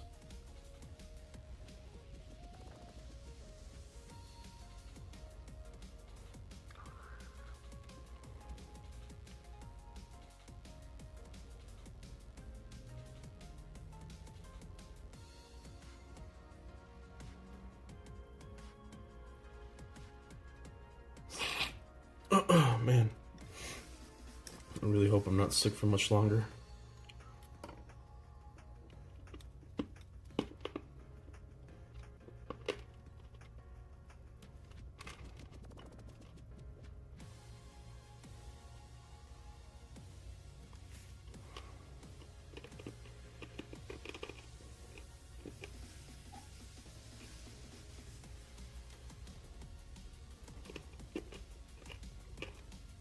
I think maybe I'll get done with Copper, no-noil her, and then probably call it a day. Now that I'm not taking her to this GT, kind of less stressed about getting her done.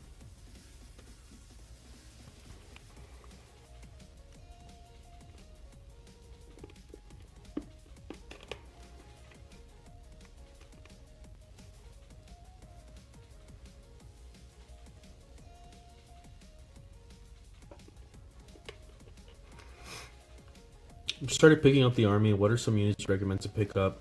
Just put the codex alongside the Artera box and some Skitarii. Probably the what's the name of these fucking goobers? Oh my god. Sicarians, whatever the fuck, however the fuck you say it. Those guys. I'd probably pick up like 2 boxes of them if you can. They are the best midfield unit that our army has, besides the Servitor Battleclade. That's a pretty good box if you're brand new to the army too, the kill team. Because it gives you a leader, and he's not the best. He's very situational, but you get one, so on top of like the Battleclade unit. Because you get a Techno Archaeologist. And like he's pretty good. Like I run him on my lists when I have the space for him. He's one of those like if you have extra points you take him. Why not? So I think he could be a good addition. And then they'll supplement some of your action pieces. So that you can fill the midboard with our certified trash.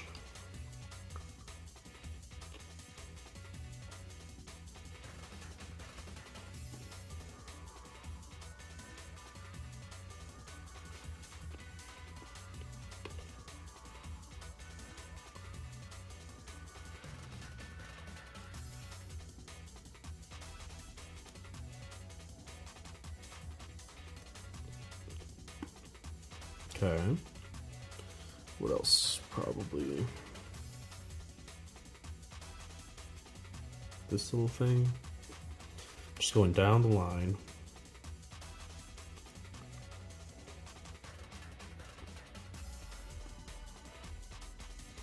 I don't remember if I threw Thulia's little book away. I hope I didn't, because I still have to glue together her arms, and I know there's like one that's really awkward.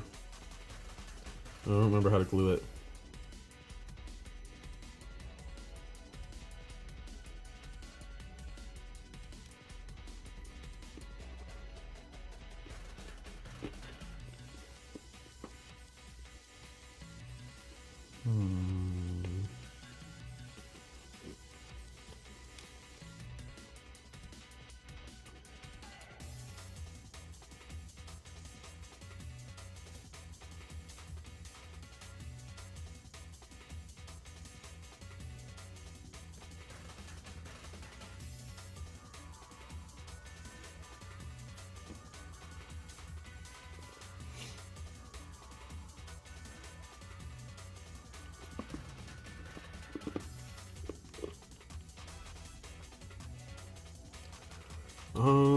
I want to paint that part silver. How does this go again? I'm sure like this, right? Okay, now we're gonna leave that. I just realized that I've been playing Power World for far too long. It's 4 p.m. in the British land, and I gotta get to sleep pretty quickly and have fun painting the old lady. Alright, man, have a good night. Yeah, don't worry, I'm not too far behind you. I said finish these weapons, but I'm starting to kind of feel a little fatigued with this illness I have, so I might be getting off not too long after.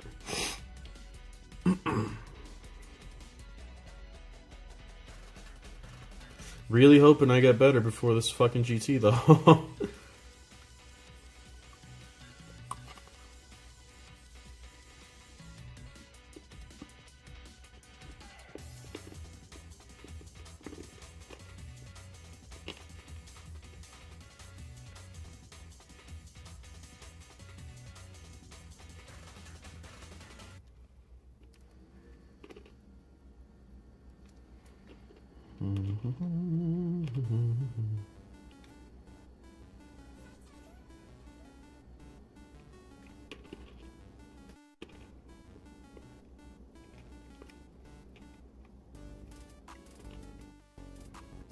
This axe is kind of hard to hold. Yeah.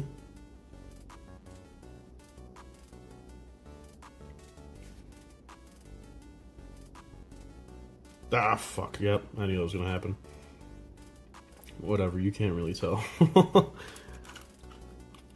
We'll take some liberties here.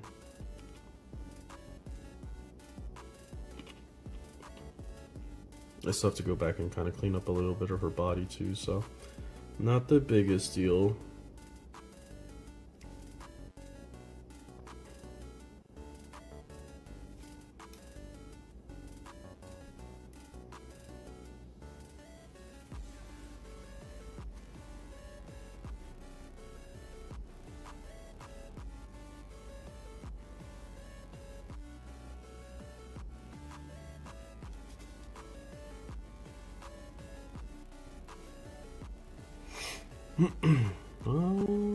Oh.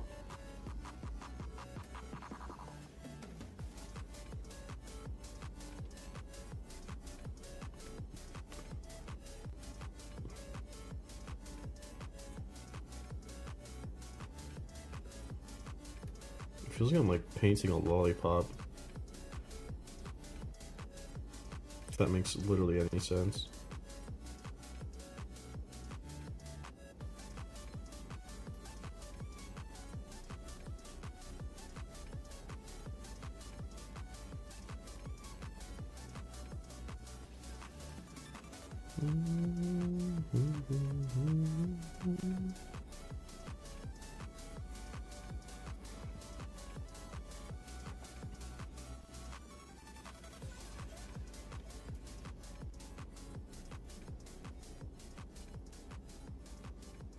Oh, it's so hard to fucking paint without having like anything to hold this bitch on.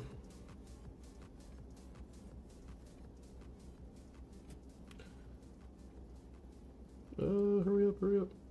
There we go. Okay. I like that. I like how that looks. Clean this out real quick. Be back 1 second.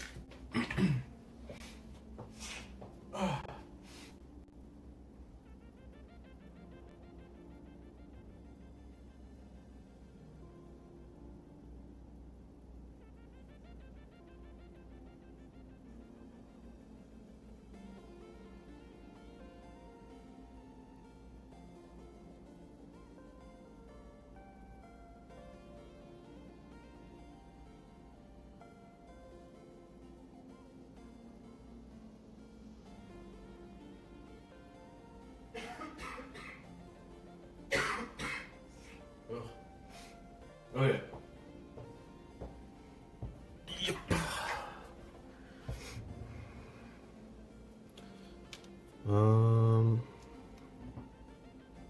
Let's see.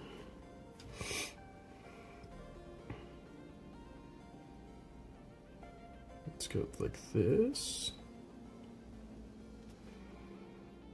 Sick looking bong stick. Thank you. It's gonna look a lot better once I put some wash on it.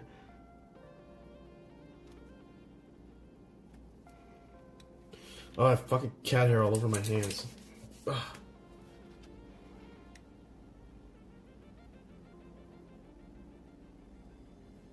My paint's also starting to thicken up a little bit.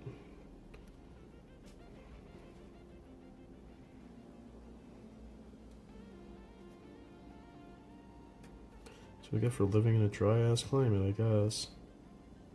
It's starting to look chunky. Stop that. I don't want that.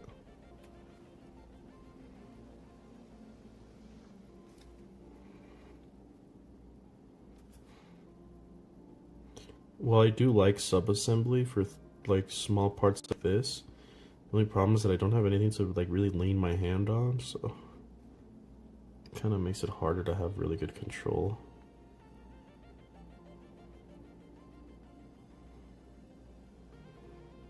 Because usually I like use the model to anchor my fingers, but I don't have a model this time. That's how you kind of get around if you have like shaky hands.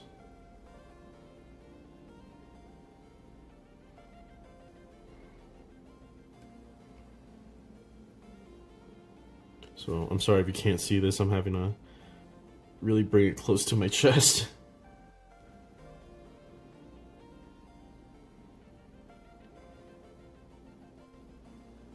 Like right here, I normally like pin like my finger here, but I kind of can't do that.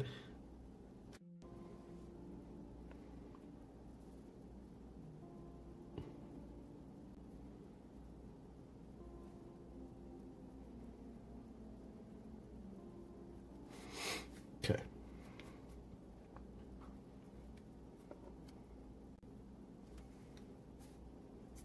Fine, cat here, go away.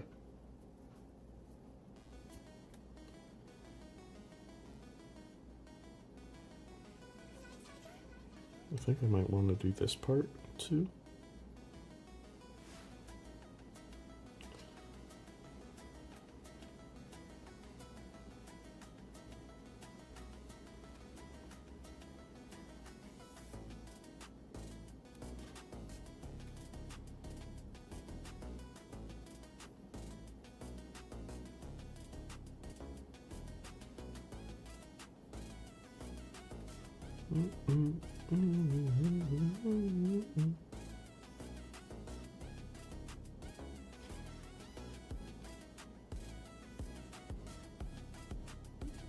Super shaky.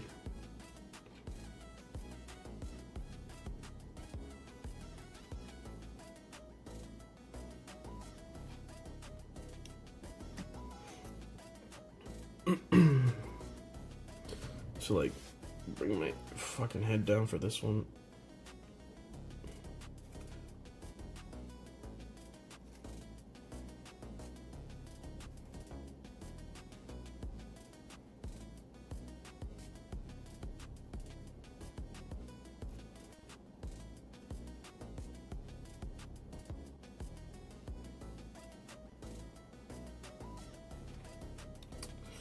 Oh, this paint's being difficult.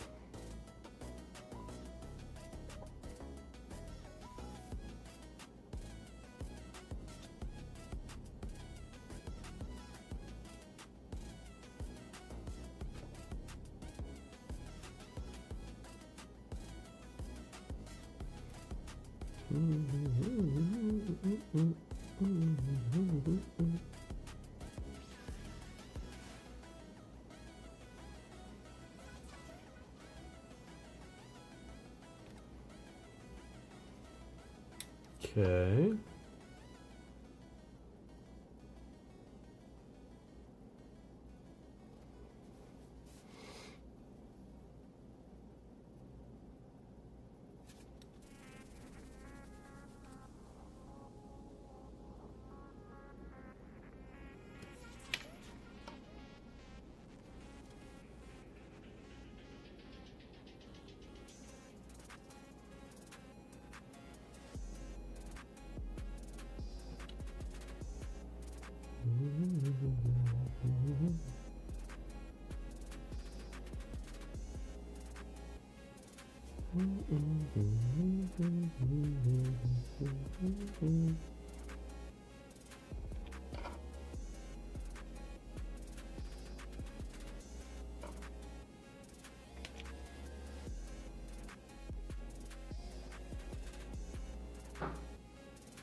Okay.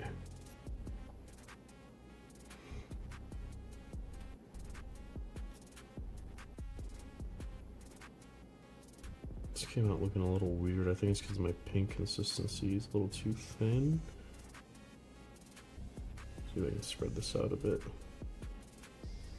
And here, it's too thin.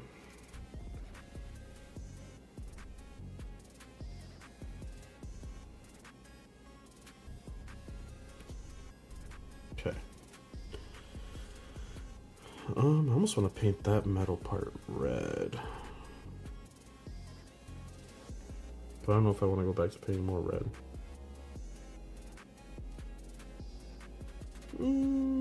I might, honestly. I think it would look really good. So I'm gonna break up all the metallics.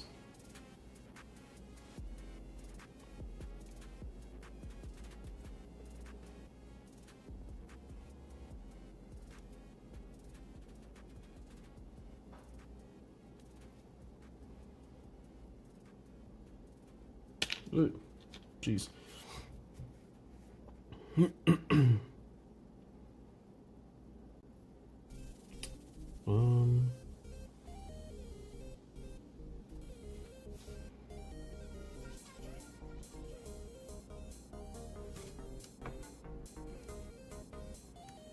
God, this is rough. Fuck. Alright. Alright, that's fine.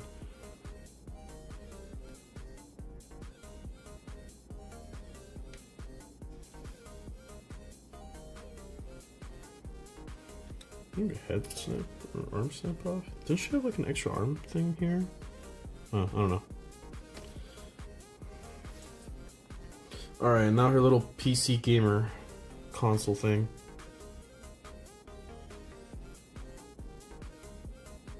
Most of this is probably gonna get spray painted, honestly, so. Or airbrushed to make like a glow.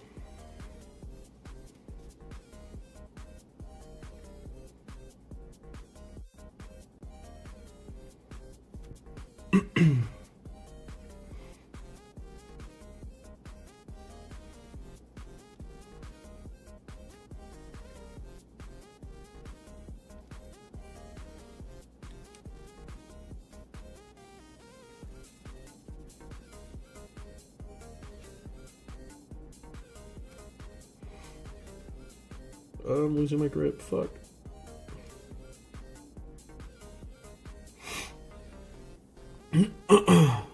Sorry, it's kind of gross.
Okay.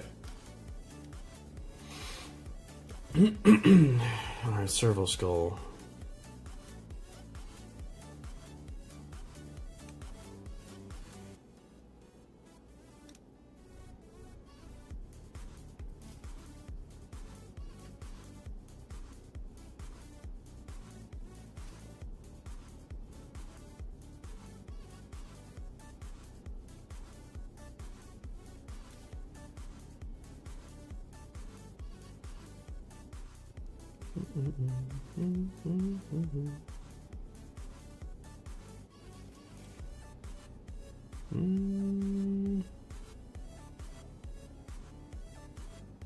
This little port thing, silver or copper.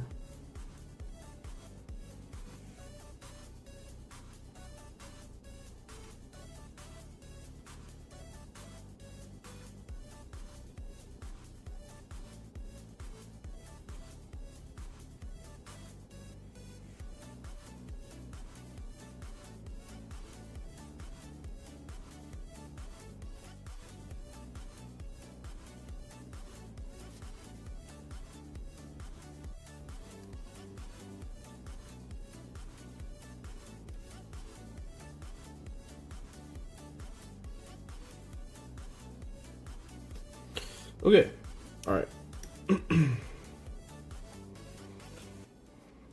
Now just wash, and then we'll call it there. So let me get my disgusting wash brush, and I'll be right back. Eat the last of this little bread.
Bum, ba-dum, bum, bum, ba-dum, bum.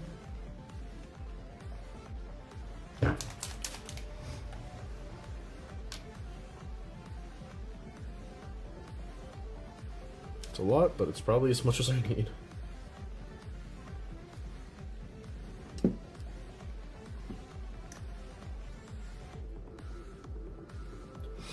Okay. Time for the magic.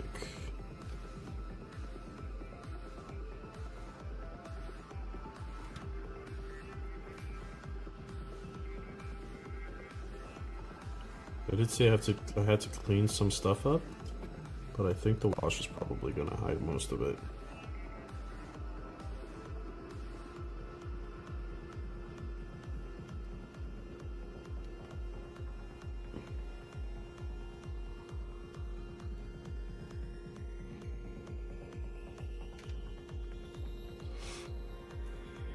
I'm converting her for dark mech. How tall is she? I will get you a good comparison here in a little bit.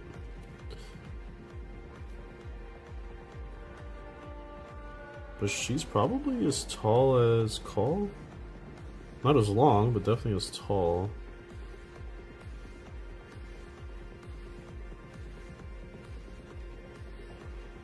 The wash hides all the painter's crimes. I'm looking at it now, I don't think it's gonna hide it. It's like this little rust, I don't know if you can see it. It kind of overspilled right there. I don't think it's gonna hide that. I might have to just go back and touch it after this wash dries. I will say this magnesium paint that I'm fucking around with takes to washes really well. It looks awesome.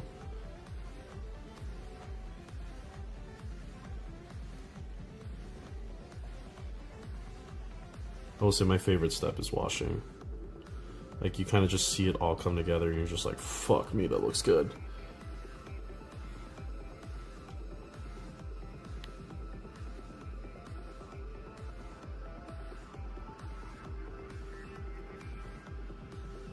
You know, everyone talks about like dunking Nuln Oil to make their shit look better. I personally sparingly use black washes, but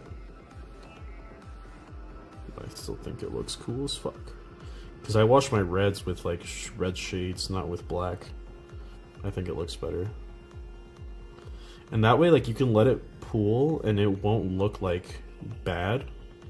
So like here, like all this like dark red, it's all from a shade.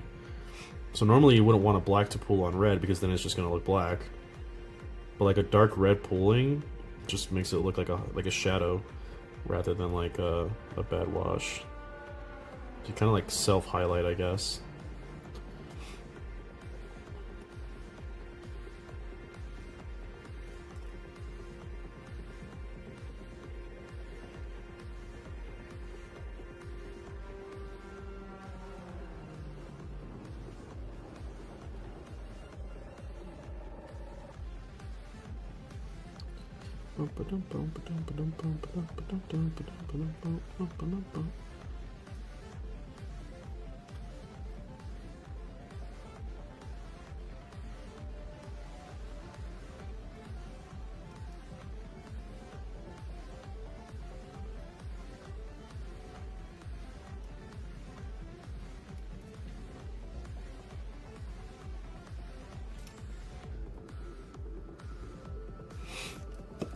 Oh fuck, I forgot to paint her legs. Oh man, I knew I was forgetting something.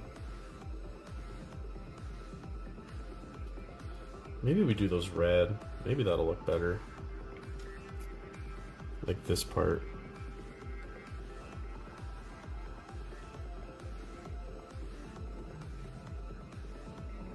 I don't know, maybe. I kind of like more metal than red robes because it makes the red pop more, in my opinion. It's kind of what I didn't like about Thulia's, like when they first introduced her. They showed her in like, is it a Grippina armor basically, like with all the red. And I was like, I don't know about that. That's a bit too much red for me.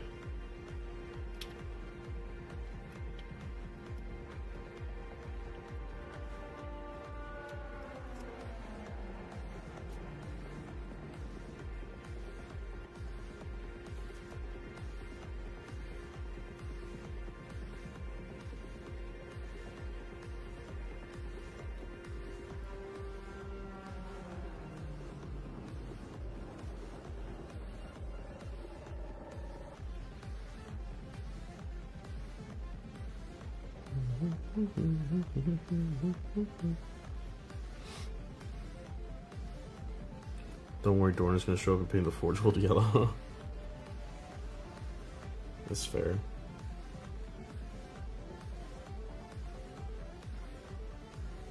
I'll get you a size comparison here in a bit. Just give me 1 sec. Let me get all this washed down.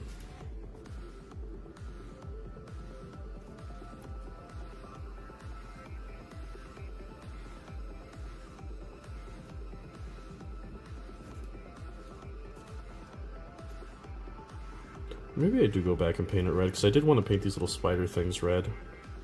So I have plenty to go back to and paint red.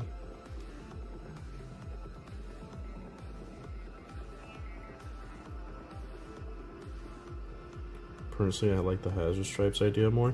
I've never had to paint hazard stripes. I've done like the ones on the cables, like the striped patterns that are going down, but not like solid stripes.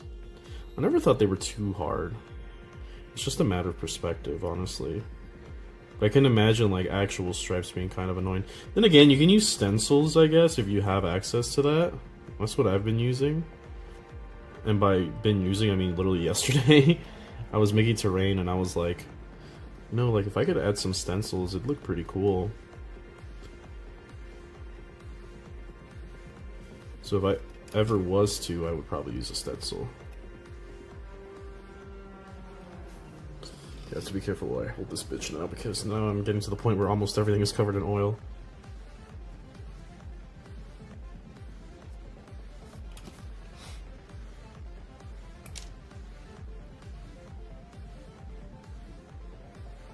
As an Iron player, Warriors player, I had to learn. Fair. Yeah, I just used like stencils here. Makes it pretty easy.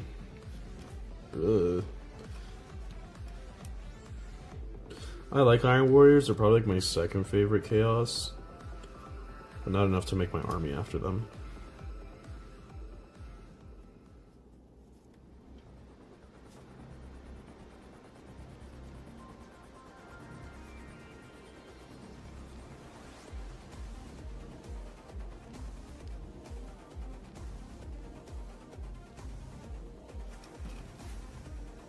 Give me that arm, Thulia. Bitch. Yeah. I'm picking up by your head, man.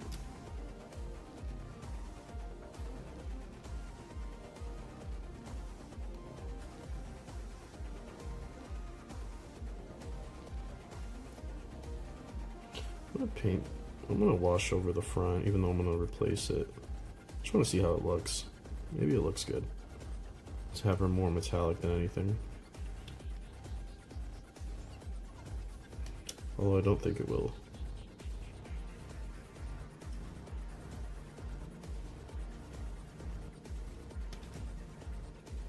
Okay, I think that's her main body.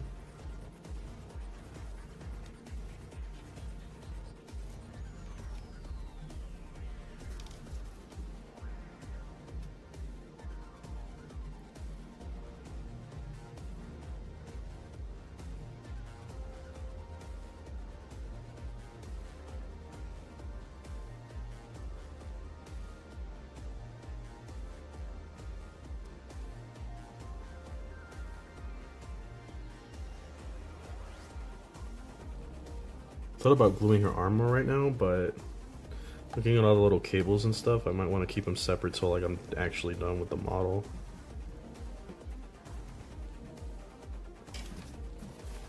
So there's a lot of little cables that I'd want to paint. It would be a lot easier to do if they were actually off of her.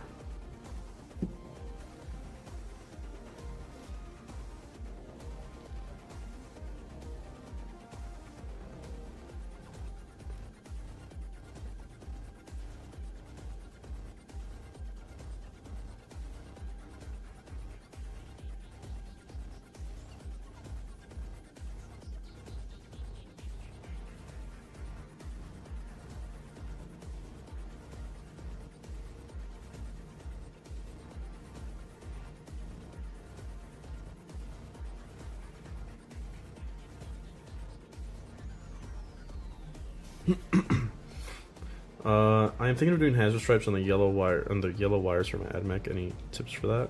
So I do the opposite personally. I go black into yellow, if that makes sense. Because like, normally I prime my models black, so. And like yellow's a really hard color. So I feel like you're probably, like with black, depending on what black you use, it could like kind of look a little transparent, but yellow is like really thick, so. Painting yellow on black is diabolical. I'll show you. I'll make a hazard stripe real quick. Let me just finish this. Oh, I thought I snapped something off. I did. God damn it. Look, I already snapped off the cervical skull and I haven't even finished fucking painting her. I was like, where did this one come from?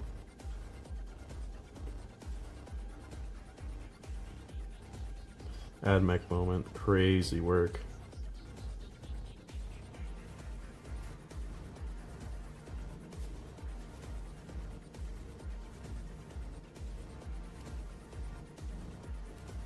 Robot crash, hello.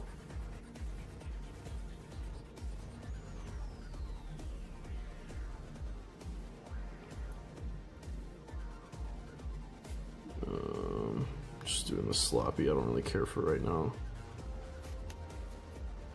Ugh, more wash. Fuck, I thought I over poured, I guess not.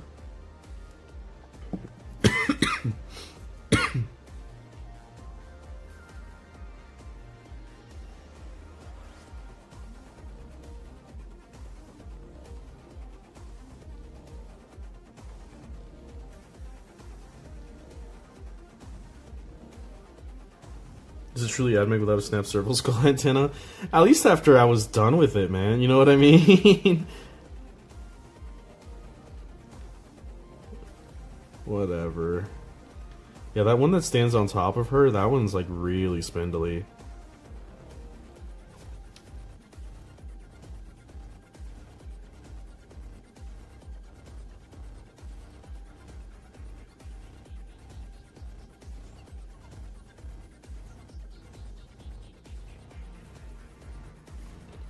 Okay.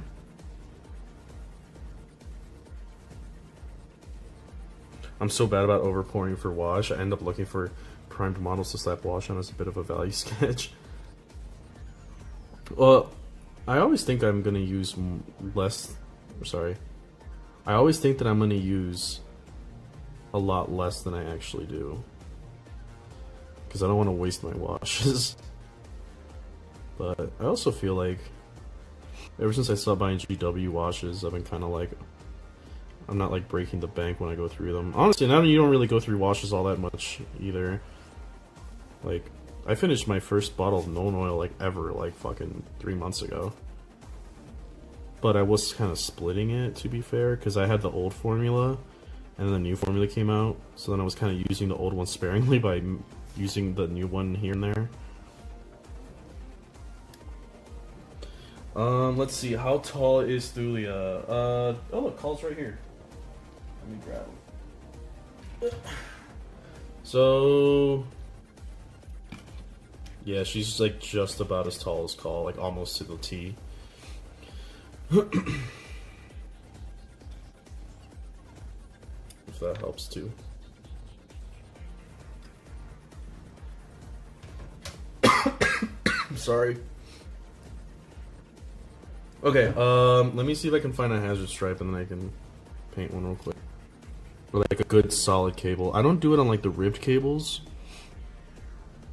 You can, but like, I prefer not to. I don't think Thulia really has like a loose cable. Oh, she has that one. Okay, we could do it on that one. I have to wait for the paint to dry though. Dang, she's tall. Yeah, she's an Archmagos. Most of them tend to be about the same size as Call, basically.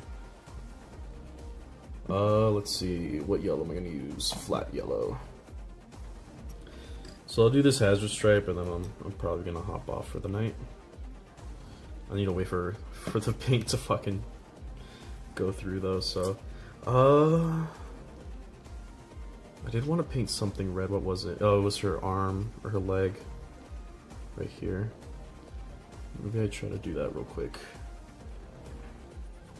Oh, it sucks because it's like 3 different reds that I use.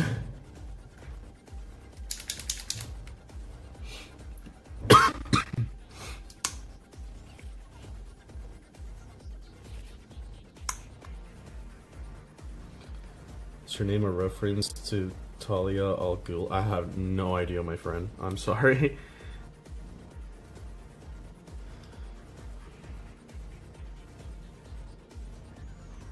Well, this is really awkward to hold, fuck, but she's like getting washed, so.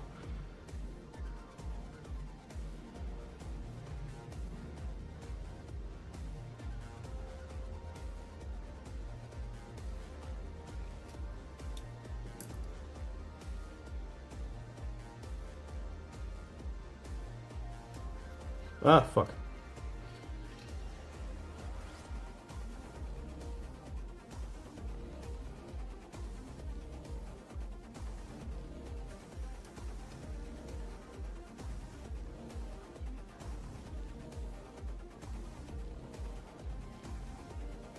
This is too watery, fuck.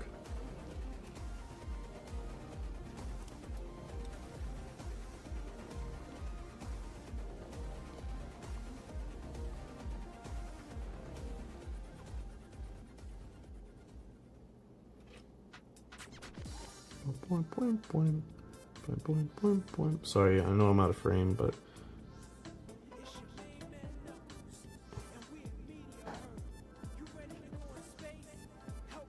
you ready to go to space and get the emeralds? Yeah, Knuckles. Sonic fucking soundtracks are fucking primo, dude. It's insane how good they are.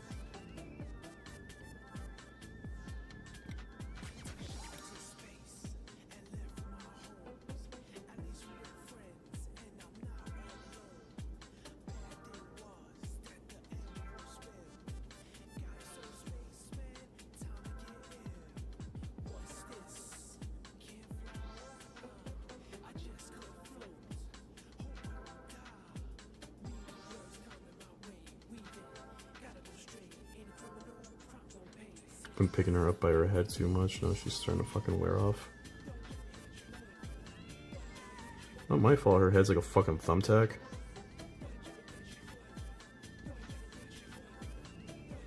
Working on redoing a lot of my Iron Warriors infantry with Horus Heresy stuff. I'm doing the same. Well, not Horus Heresy, but I'm like repainting my entire Chaos army to be Word Bears, so.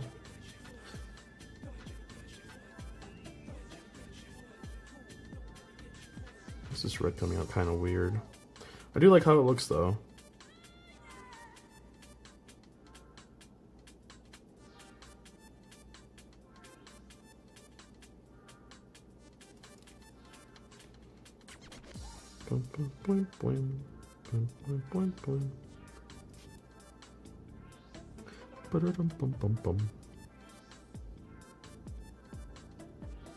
Okay, let's see, Hazard Stripe. I think it's dry. Not exactly, but I think we can make it work. So let me get a black.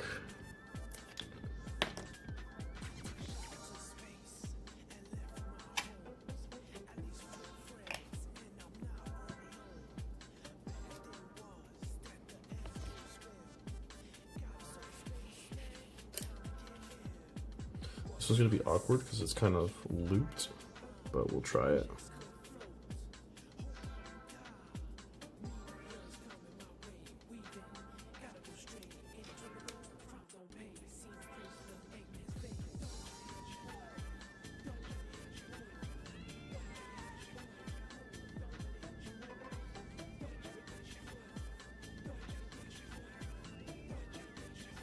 Alright, we'll let that dry. Word bears are a good choice if I like converting stuff, and making demons would be fun. I got lucky in some Saturday night tournaments for cheap and turn them into mutilators. Excuse me. Yeah, my favorite part about Chaos is the demonic possessed stuff, so. I know I've posted my mutilators, but that's on YouTube, so maybe some of the Twitch audience hasn't seen them. me show you my mutilators. Okay, here's mutilator number 1. He's very cool. We're gonna call him Charles. I don't fucking know. So that's Charles. Honestly, the thing that I did the most with these guys is basing. I really liked how this basing came out, like this skull right here. I think he's pretty cool. And then we have Charles's brother. We'll call him Tony. I also did like little candles because I was like, it's like skulls with candles on top. I'm like, that's very word bearsy, right? And there's this little like flag back thing here. So that's what did I say his name was? Thomas. We're gonna call him Thomas. That's Thomas. And then we'll name the third one Greg. Where's Greg? Where the fuck is Greg? Greg? There he is.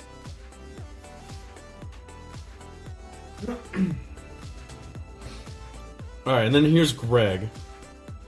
So the cool part about Greg is that I made this banner for him. Look at that. I really like it. So Greg has a banner. Yeah, I like how my mutilators came out. Will they be led by Philip the Destroyer? That's a good name for him. I haven't made Crowded Form yet, but I got a 3D proxy for him. But you really can't tell the difference. But yeah, I guess this will be Philip the Destroyer.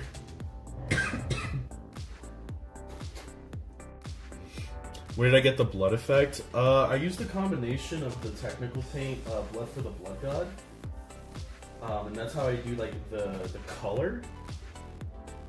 As for like the stringiness, there's like a texture paint, I guess you can call it, called Dirty Down Blood. Where is it? Oh, it's like this. Where's it? Oh, that's right. So it's this stuff. Dirty Down Gore, sorry. It's kind of like melted plastic in a way, and then it's like very stringy, see? So what I did is like I wrapped it around with like a toothpick, and then I colored it in with Blood of the Blood God, and then I splattered some.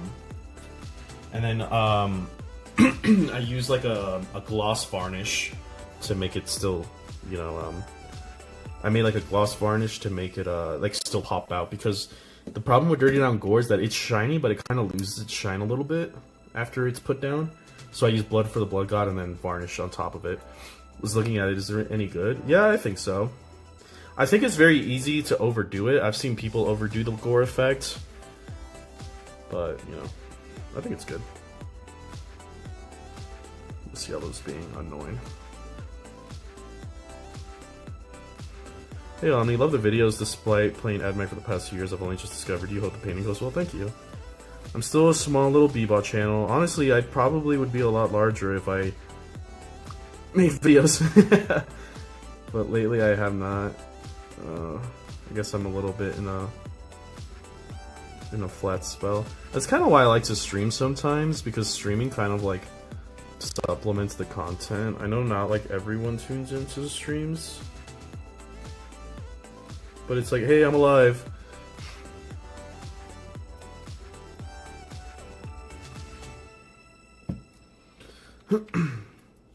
What do you think of this guitar detachment? I think it's okay. I have an entire video on YouTube if you'd like to check it out. And also, I actually did a lot of coverage for that. I did a video and 2 talking, like, podcasts, I guess you can call them. It's okay. It's alright. I remember I was clowning on it quite a bit, but, like, in retrospect, after I played it, I was like, nah, it's alright. It's just okay. Wait, you have a YouTube channel? Yeah, that's my primary source.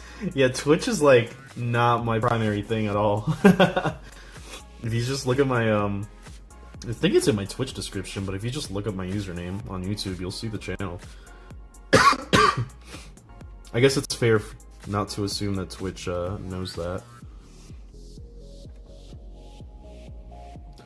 Okay, Hazard Stripe, right? I'm not, like, the best at them, obviously, but, like... Is this dry? I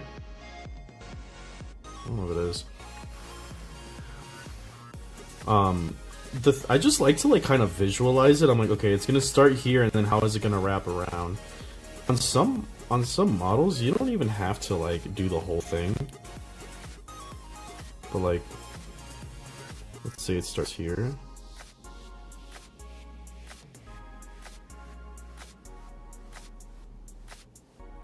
I guess this is less a hazard stripe and more like a warning tape.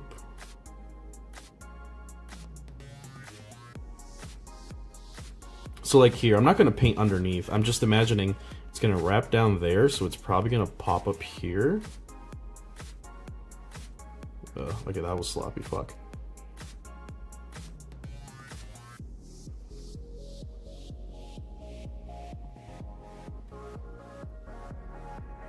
And then I'm just like kind of following it diagonally down.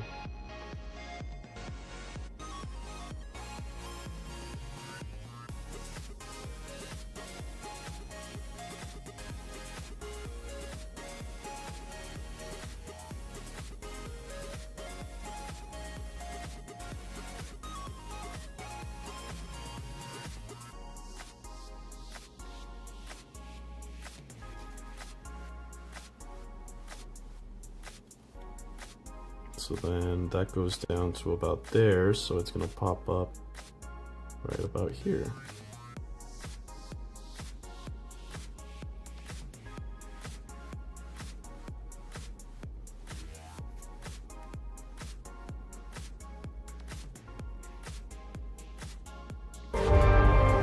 Oh, Jesus. Migos, what's up, man? Oh, that's why you said you were busy. You know, every single time you raid me, I'm about to get off myself. But I appreciate it nonetheless.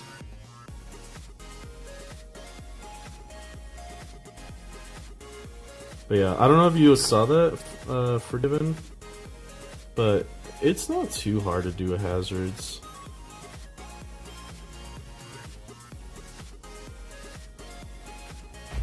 This one this one's a little chopped, I'm not gonna lie. But I still think it gets the job done. And then like once I have this this stripe pattern down, at that point you just kind of have to keep going over it until the yellow looks matte. But like honestly, from a distance, you really can't tell. You're gonna laugh, but I was stuck with ads.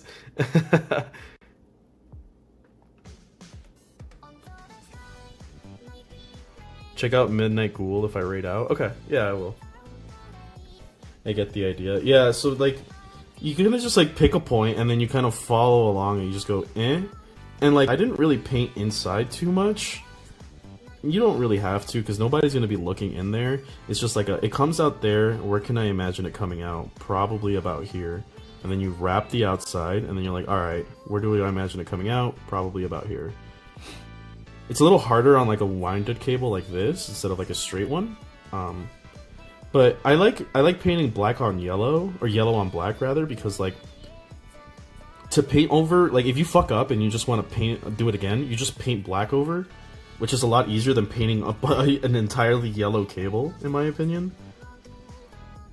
Because yellow, as you can see, kind of doesn't like to stick. But yellow is like a very... If you thin it, it's very opaque. Or transparent, rather. But if you don't, it's opaque. So I kind of like get the form down, and then I start just going over it. Because as long as I can see like where I have to paint, it's not hard. It's kind of like imagining the shape is hard, but once you got it down, you just fill it with more yellow, and then you've already got like the headache part out of the way, right? Working on the Histari Exterminators. I think they're like perfect. They're like asking for hazard stripes.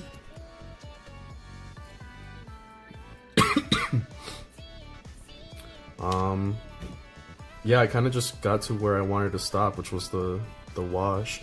Literally, this stream was just copper. I don't want to stay on too long because I'm feeling ill. Obviously, if you couldn't tell. I am gonna shade her legs since I forgot to do that though. I didn't do hazards. I have to attempt it on one. Well, yeah, like I think hazard stripes are pretty easy. They're not too hard. I think if you're doing a bunch of them though, it can get really fucking annoying though. I can see that.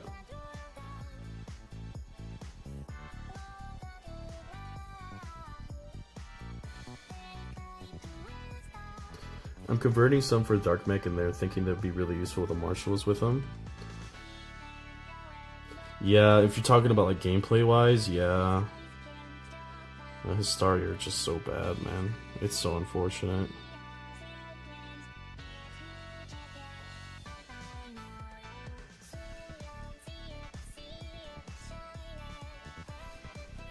Okay. I like where this is at.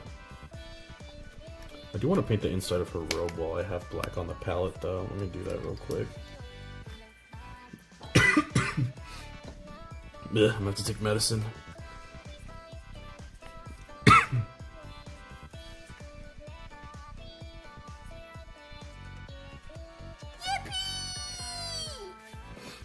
Ooh.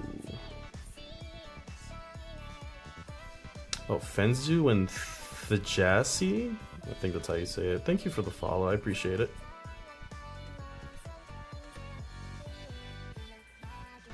With Marshals hopping out of boat, I melted 4-pack of Custodes Wardens, but I had good rolls and they finally filled their invul. Yeah, that's the thing with Custodes. It's like, do you fill your invulns? Then I win.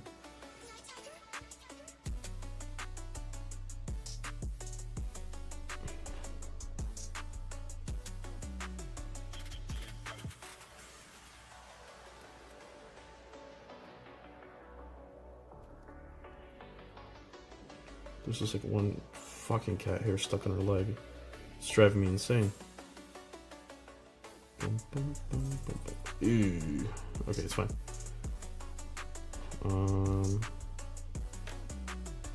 Thank you for streaming. I appreciate it. I do remember I told myself like my New Year's resolution, like indirectly. I wasn't really too serious about it, but I was like, I'd like to start streaming more.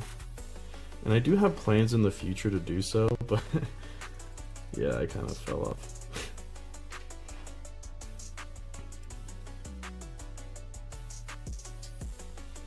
There are a bunch of days though where I'm like, I want to stream, and then I just don't.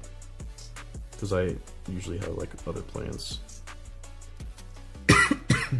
That's usually the big one, is like, I want to go play 40k, so I am not going to stream.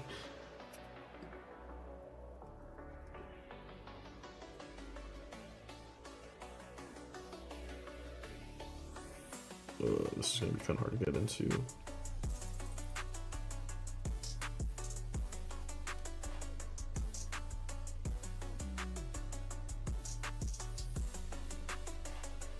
But I've been on a real like 40k kick. I find like almost any excuse to go play it right now. Just kind of weird. Because it's like end of edition and this is normally when I'm pretty burnt out. But I guess for all respects and purposes, there is a lot of new AdMech stuff, for better or worse. That is like worth fucking around with. Okay.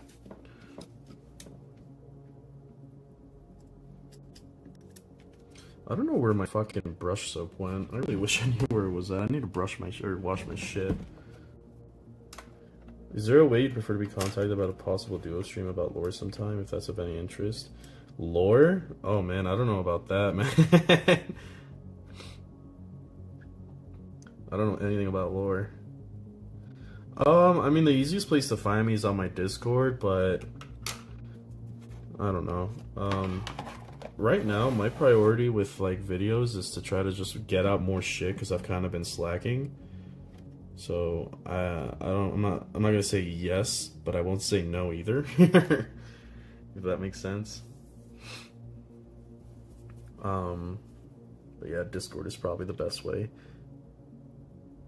I don't know if I should probably fix this now. Alright. I'm gonna switch to my PC and then get off so I can stop coughing on stream like a little sick Victorian child. I'm finally putting out some lore shorts and I'll put out a big one. Deflagration is fascinating. Yeah, is your name still the same on like YouTube and stuff? Because I'll have to check you out.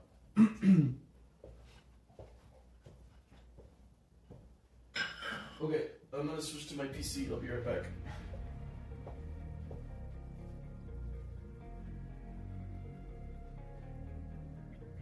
Well, I am back. Let me mute this one. Okay.